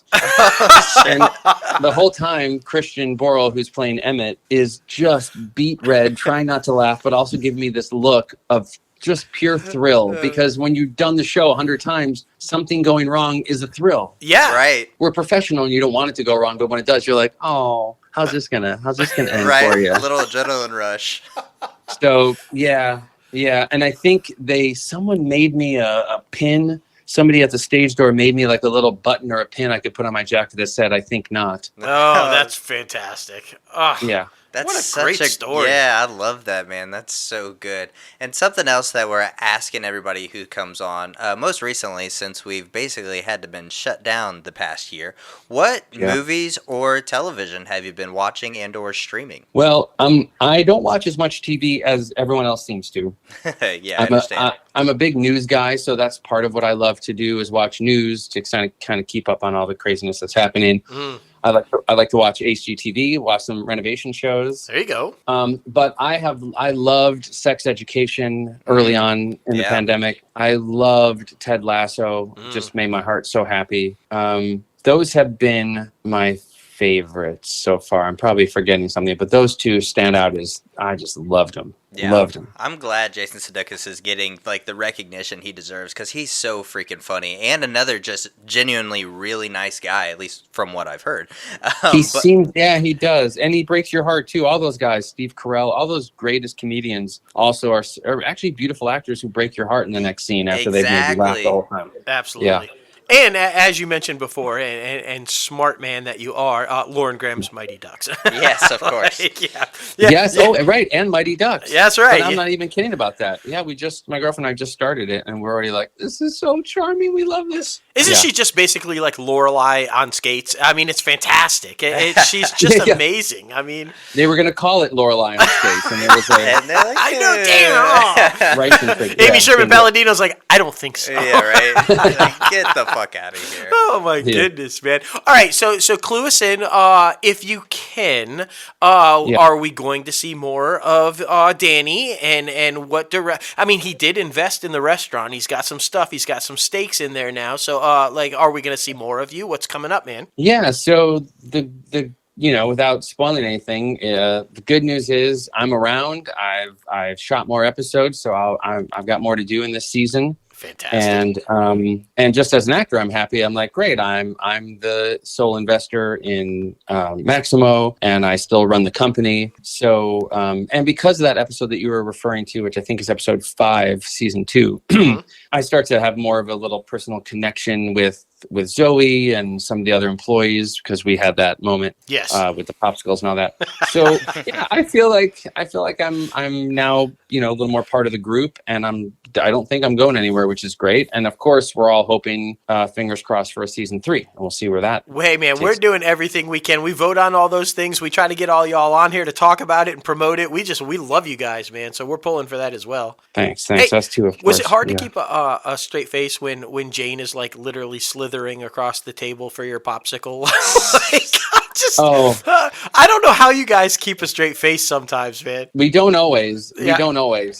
And Jane, that scene was actually kind of a masterclass for me, watching her, because it was super funny, and that's not how it was originally said that she was supposed to do that. That was just an impulse she had. She is the queen of following her impulses, which is what every acting teacher tells us to do. She is the best that I've ever seen at it. Just every physical impulse, the way she says her lines, no one else in the world would say them that way. And she's so prepared in her special way that she prepares, that then she has such freedom when she's on set. Does that make sense? Yes, absolutely. And because she's been a lead in other shows and she's so confident in what she does and experienced, she's able to sort of, in a very kind, polite way, take charge and be like, I'm going to crawl across the table. And the director, you know what I mean? Like, I don't know that I would suddenly crawl, because who am I? Right. And they'd be like, Noah, please leave our set. Somebody call security. Yeah, exactly. And so she did it. And also in that same scene, she had to get emotional. Right, exactly. I watched her just sort of take ownership of that moment, like do it, and then kind of be like, no, I'm not feeling it. She didn't apologize. She said, no, let me do another one. She knew we were still rolling, and just kind of went into another take. And I was like, oh yeah, you can own it. It's your coverage. It's your moment. And there was a scene, I forget which episode this season we were shooting. I was like a little down on myself in the moment, because I wasn't getting it how I wanted it to be. And she said to me, take your time. This is your coverage. This is you. Oh, first of all, it's already great, but which is nice of her to say. I don't know that it was. So just take your time. They're rolling for you. We're here for you. Who said what? Who says that? But also, what an education, right? We all work so hard to get these jobs, and we finally get it. And you're like, oh, I don't want to take up too much time on set. And yeah, we don't want to be jerks about it, but it's the show wants us to be good, so they're happy if you take an extra take or two. Love that. And it goes back to what we were saying at the top of the show. Family. You guys are like literally a family, and so supportive of each other and so kind. It's fantastic, man. Yeah. So freaking good. Well, listen, man, thank you so much for coming on and getting a little crazy with us and talking about Zoey's. Like we said, we love the show. We're pulling for a season 3. We vote on all the things. But before we let you go, like we've said multiple times on the interview, this is about the up-and-comers trying to break into the entertainment industry. So what advice would you give to the up-and-comers trying to break into the industry, and what pitfalls would you say to try to avoid? All right. I'm going to ramble for a minute, because I don't know where this is going to go. But it's all good. Let me see what comes to my head. Let me talk to actors. This is your moment. Great. So this is it. So actors, I would say, and some of this a lot of people know, but this is just stuff that's been passed down to me, and I like to pass it on to other people. Auditioning. I think some people don't always have the greatest relationship with auditioning. It's nerve-wracking, and especially now, I mean, it's weird with Zoom and auditioning, in your living room. But I think we love to perform. That's why we got into this business in the first place. Or crippling insecurities, and we need approval. One of those two. And so I think of auditioning as a performance. I try to do what I just credited Jane with doing, which is prepare, and then screw it. It's just come in and do whatever the heck feels right, within the world that I've prepared. Because the only thing that makes it an audition are really the people behind the table watching us. That's their job. They have to cast it and get it ready to shoot in a week or whatever it is. Me, I could just come in and perform. I can't control the audition part of it. So I really just encourage people to remember that it's a performance. and you've prepared it, and how fun to do that. I also encourage people to think, you know how you are with your best friend, you're eating pizza at 2 a.m, sleeping over, watching TV, you have that stupid voice you guys always do with each other, a little bit, whatever.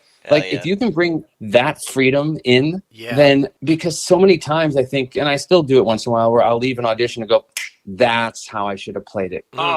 And actually I saw somebody post, and a very knowledgeable person said, hey, just a reminder, when you're doing self-tapes, better not to have props or this or that or distracting things. And I get it. I'm sure that's right most of the times. But at the same time, I'm like, do whatever the heck you want, because the most right people for the role don't even get it 99% of the time, because only one person can get it. There's a buddy of mine who's in his 40s, has a mustache, is Italian, sings opera, and is an actor in Los Angeles. They had like a TV actor, but also Broadway and opera. They had an audition for a 40-something Italian guy who can sing opera, but also is a trained TV actor. He didn't get it.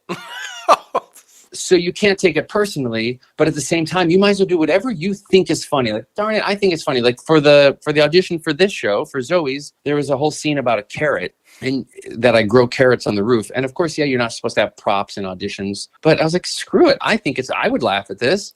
So I went down to the grocery store. There's this natural grocery store near my apartment in New York, and they had carrots that were like the size of like a Toyota Corolla. I mean, they were very big. Not like a Camry, like a Corolla, like really large. Yeah. And so I was like, I would laugh if I saw this tape. Maybe I'm wrong to play Danny Michael Davis. I don't know what they're going to think. But in the middle of the scene, when I mentioned the carrot, I had it out of frame. I just kind of pulled it up and started chewing on it for the rest of the scene. And I think they were like, who the heck is this guy? That's great. Like, we need that creativity. And it happened to work out that time. But I just don't like those rules of, no props, don't screw that. Yeah. Do what you think is funny, because that's why your friends love you. That's the individual stuff that makes you who you are. And everyone always says, there's only one you. Well, then be it. I love taking those risks. And then for everyone else, I would just say, be kind to everybody. I know this whole thing's been about kindness, but now that I've been acting long enough, a lot of my friends now are directors. And like my friend Ken is a big producer. Yep. And these people that I've known for years or auditioned for a million years ago, and now we're like close friends, they want to work with nice people, and reputations get spread, and you want to be the one that's like, God, that guy's so kind or professional or on time or off book, Yes. Even more than talent. And because everyone who's in this business is pretty talented in one way or another. So you might as well be the nice person too. Yep, absolutely. Well, sir, you are a kind person, a nice person, genuine, and we can't thank you enough for coming on the show and talking to us. Thank you. Absolute gem. Absolute pleasure to talk to you. And open invite anytime you want to come back and talk about anything. We would greatly appreciate it, and you are more than welcome, sir. Definitely. Great. I will just quickly update you on my schedule. It's still a pandemic, and I'm free every day. So if you just press stop and then start recording again, and let's just do it all over again. Absolutely. Hey, man, we have top 5 segments. We talk industry news. I mean, we'll get you on. We'll talk about all kinds of stuff, buddy. Great.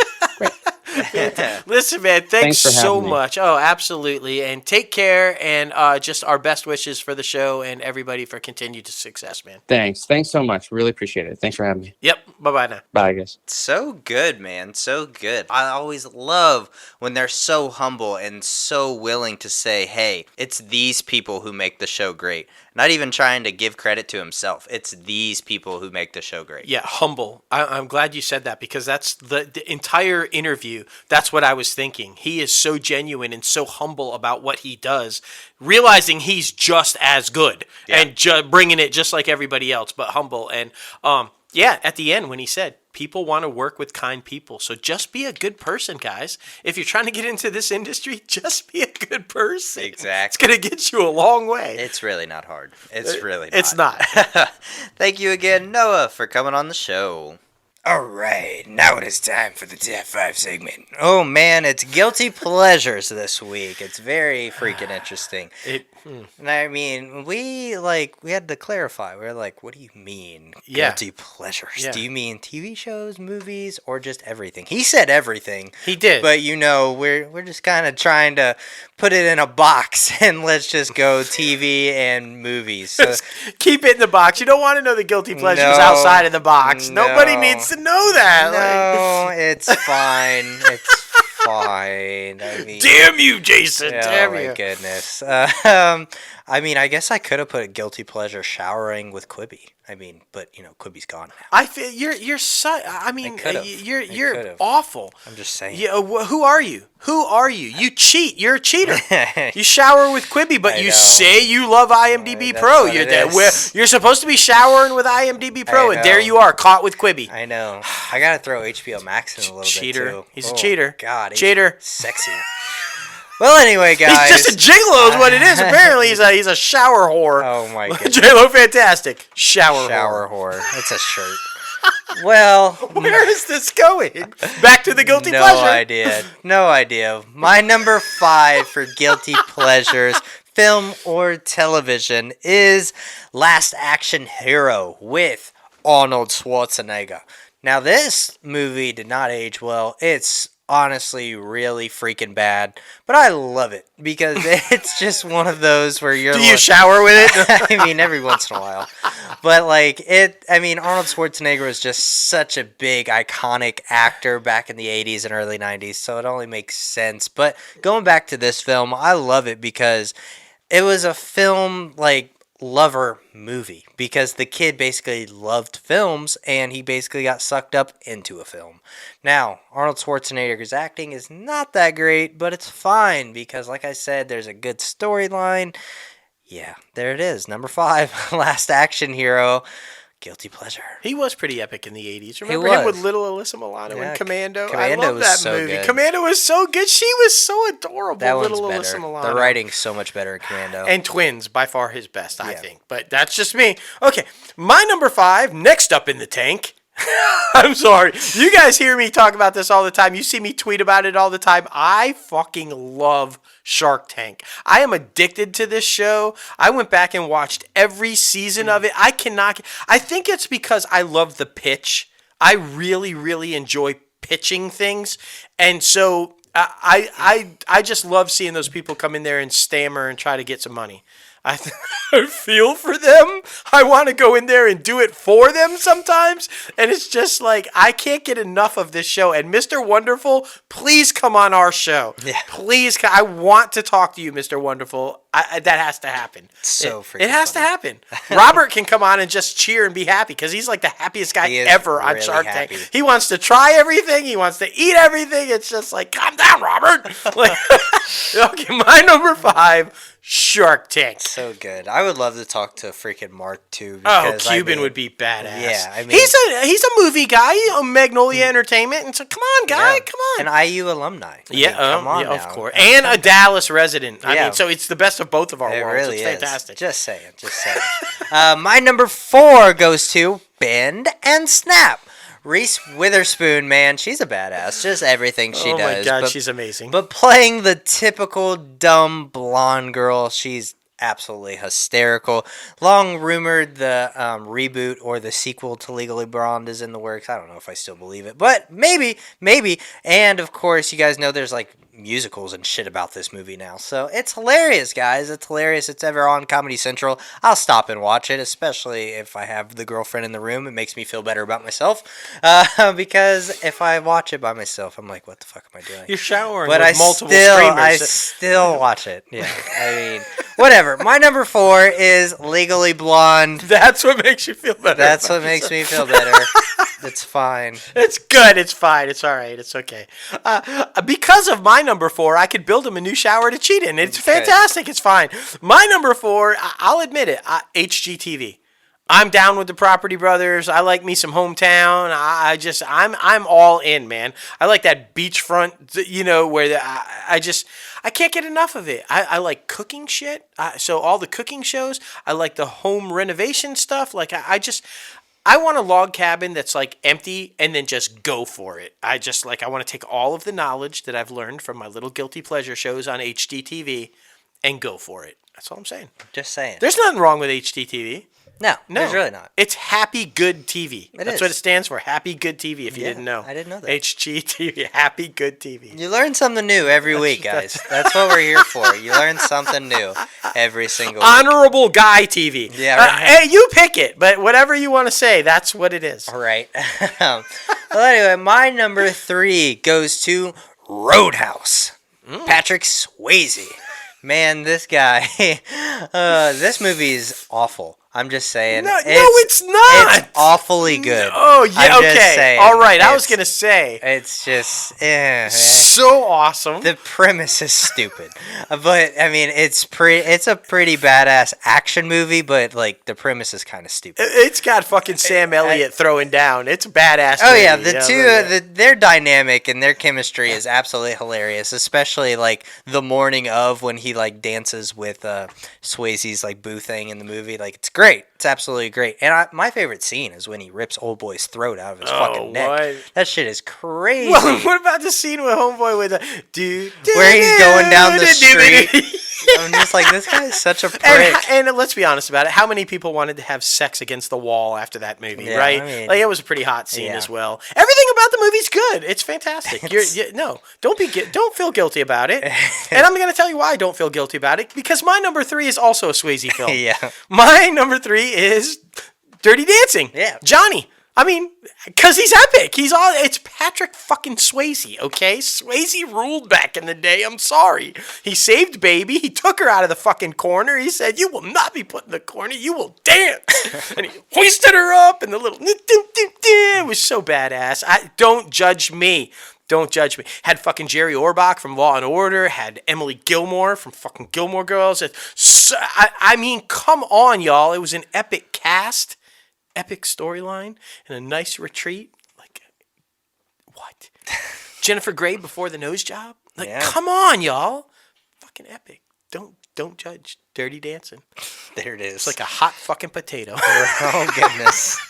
I don't even know what to say about that one. It's a hot potato. Come on. That was in the movie. Come on, man. So anyway, my number 2 goes to Miss Congeniality. Definitely a guilty freaking Sandra pleasure. Bullock is my next person. Yeah, basically. It's true. I love freaking Sandra Bullock. Anything she's ever in, I'm going to go watch. Like, she's absolutely great because, I mean, there's just so many quotables from this movie. It's not too hot. It's not too cold. All you need is a light jacket. You want to hug me. You want to kiss me. Okay, I'll stop. Because... Are we back in the shower? What's going on? Kind of, a little bit. But you guys know Miss Congeniality is so freaking good. Gracie Lou Freebush.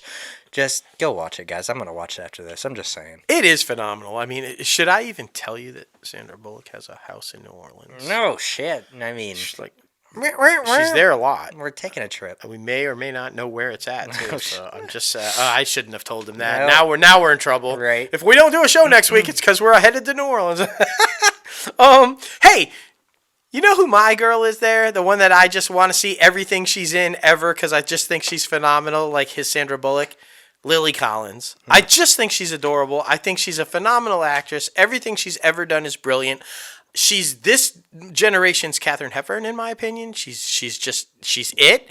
And I love when she does old school classic Hollywood stuff. And I am going to admit it. My number 2 guilty pleasure, and bring it. Bring it if you disagree with me, because I fucking loved it. I thought it was fabulous. I thought the show was awesome. Emily in Paris. It was fantastic. It was just a good-humored, goofy, campy love story about a girl in Paris falling for people, living her life, doing what she loves in the fashion world. And she's an influencer, like a social media influencer. Yeah. It was perfect. And Lily Collins was fantastic. I'm sorry, but Lily Collins is fantastic. Emily in Paris. It's Emily. My daughter is Emily. It's guilty. Guilty. There it is. Lily Collins fan. Guilty. We know you love the lilies. Bring her back, Billy Ray, Last Tycoon. Please tell me it was Cecilia that you wanted to bring back. We all know. Man. All right. My number 1 should come by no surprise for the people that know me. Keeping Up with the Kardashians. I'm sad that's going off. I'm not going to lie, because I love watching this show and realizing that my family is not as crazy as theirs. I'm just saying, like, it's a dark hole you just get sucked into, and you just want to keep up with all the family drama for some reason. Like, there's no reason. I mean, but there's, I don't know, just something about it. You just want to be in the know with this family. But I also hate that at the same time. It's a love-hate relationship. But Anyway, that's why it's a guilty pleasure, because it's a love-hate relationship. It's true. Keeping up with the Kardashians. I mean, by the end of this decade, every member of the family will be a billionaire. It's true. I mean, we've got 2 of them now, right? 2 of them, Kim officially became a billionaire. She might lose half of that to Kanye. I don't know how that's going to prenup, I hope. They probably, yeah, you would think, right? But any family that can all become billionaires based off of a sex tape, I hope Ray J's getting a cut. Right. Man, did all the work and not getting any of the money, man. I'm just sorry, bro. Sorry, Ray J. Sorry. I don't even know. I don't know. All right, my number one guilty pleasure, I'm thrilled about it. Wherever she leads, I will follow. I'm talking about Amy Sherman Palladino and Dan Palladino and Lauren Graham and Alexis Bledel and everybody else involved with the fabulous, phenomenal Gilmore Girls. Team Logan, by the way, all the way. Team Logan. Matt Sergi. No. Hey, just saying. No. Look, guys, I was a Gilmore guy long before anybody realized. Well, I can't tell you how many conversations I've had when the women are all around and they're like, "Oh my God, you watch Gilmore Girls?" Yes, there are Gilmore guys, and it's a fucking phenomenal show. Brilliantly done. I wish streamers had been around back in the day and it wasn't on the WB, because Lauren Graham would have like multiple Emmys. She wouldn't have a house big enough to keep them in. It was so fucking brilliant. I don't know. I can never be as big as Emily, Lil Cam. I don't think anybody on the face of the planet is as big a Gilmore Girls fan. And I know there are a ton of them out there, and they're, a frantic, huge fan base. But this girl has watched it more than I have ever seen anybody watch anything in my life. She can quote every line from every episode of everything, all seasons, backwards. Probably backwards. Right. It's like, so I can't match that. But I will say, whenever it's on, I watch it. You can't help but sit down and watch it. I will sing the fucking theme song all day long. Right. It's one of those shows where Lauren Graham is just epic. She's just epic. And I don't think it's hard to match Amy Sherman Palladino's genius and wit. I mean, look at Marvelous Mrs. Maisel and just like so. Yep, guilty pleasure, number 1, Gilmore Girls, and proud Gilmore guy. Makes sense. It makes sense. What are your top 5 or top 1 guilty pleasures? We want to know. Be sure to leave a comment down in the YouTube section. What do you shower with? Add us on social media or leave a comment in the podcast description as well. We're interested, man. We love the fan interaction. Of course we do. Oh, now it's going over to the box office recap. Godzilla vs. Kong did pretty well in the U.S. We all know it was a huge hit overseas, but in the U.S. it pulled in $11.6 million. The Unholy pulled in $3.2 million. Nobody pulled in $3.1. 4 was Raya and the Last Dragon, pulling in $2 million, and number 5 was Tom and Jerry with $1.4 million. Interesting. Now, new movies that are coming out are Dawn of the Beast, Voyagers, Mafi, Held, Virus Shark. Yeah. Is that some sort of a spinoff from, Sharknado or something? Maybe. I could see it. Catch a virus? Movies you could still go see are The Courier, The Girl Who Believes in Miracles, Chaos Walking, The Croods: A New Age, and French Exit. Yeah. Now, heading over to the IMDb Pro top trending segment. Oh my goodness, we love this app. Don't even tell me you love it. Don't even, because you just said you shower with Quibi. I love it. It's so good. Don't listen to him, IMDb Pro. Don't listen to him. I'm whispering sweet nothings into your app. Now you said, wasn't me. It feels good. Wasn't me. All right. Touch in the shower. Wasn't me. The top trending movie, by no surprise, everybody's been talking about the past 2 weeks. Godzilla vs. Kong. Not a definitive winner. But you guys know that Godzilla remains inferior. So it's okay. It's fine. You're right. He is inferior. Yeah, whatever. He is on top of the world. He's better than Kong. Blah, blah, blah. No, Kong got that club, bitch. He got that axe. Kong was dead. Kong was dead. And so was Godzilla until Kong helped him. We're talking about Kong versus Godzilla. Kong was dead. Who took out Techno Godzilla? That's all I'm saying. It was Kong. It was Kong. We will still have this debate forever. He was dead. The top trending TV show is, by no surprise, The Falcon and the Winter Soldier. Oh my God, love this show. So good. You can see my Funkos. So I love good. this show. And the top trending star is Alexander Skarsgård. From from Godzilla and Kong. Godzilla vs. Kong. Yeah. I put Godzilla first that time. I know, I'm proud of you. He was calling it Kong versus Godzilla. Because Kong is king. Whatever. Just saying. So goofy, man. So freaking goofy. Well, anyway, guys, thank you for coming getting crazy with us on episode 157.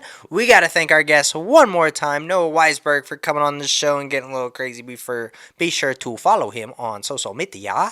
Oh, man, it's good. It's good. Be sure to follow us on social media, the company at Crazy Ant Media and the podcast at ItCaf Podcast. You guys know you can follow us both on social media as well. Myself at JLoFantastic and Crazy Ant Guy 1970. That's right, buddy. And you guys know you can subscribe to this podcast anywhere you listen to your podcast. We're on Anchor, Apple Podcasts, Spotify, Google Play Music, iHeartRadio, Podbean, Stitcher, and so much more. Wow. And of course, you guys know we're on YouTube. You can watch the video version every single week. Be sure to hit the like button on the video, subscribe, and ring that bell for all the latest and greatest notifications for the crazy ass fucking videos. Be sure to visit our website, www.crazyantmedia.com, where you can start rocking the latest and greatest Crazy Ant Media gear. You can donate to our Patreon page, and of course, go to Podcast Magazine to vote for us on the top 50 hot podcasts, because we want to get back on that list. But man, it was a great freaking episode. It really was. I mean, of course, all the superhero news, it was great. It was great. Go Kong.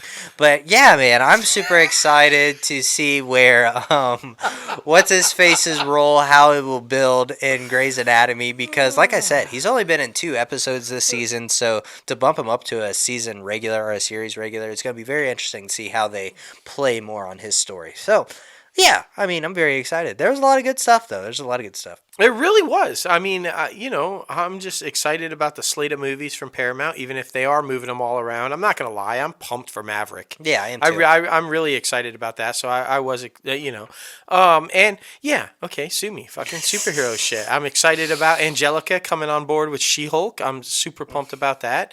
And I hate it, but we have to do it, and I'm glad that we do it. All the crap at, CBS. I know. But guys, it is what it is. And the one thing I really enjoy doing, though, maybe one of my favorite parts of tonight's show is the mental health awareness, guys. I know we put it out there, but it's so important. We started it at the top of the show. And it's important, guys, and I feel like it's good that we put it out there and start those conversations. So I'm happy. Yeah, completely agree, man, because it's more than just the entertainment industry. It's about life. Exactly. Got to be prepared, got to be ready. I mean, life throws a lot of shit at you, but, I mean, it's all about how you deflect that shit. Hey, you know who had a lot of shit thrown at her, deflected it, and came out on top? It's true. The only O that matters. That's right. Oprah!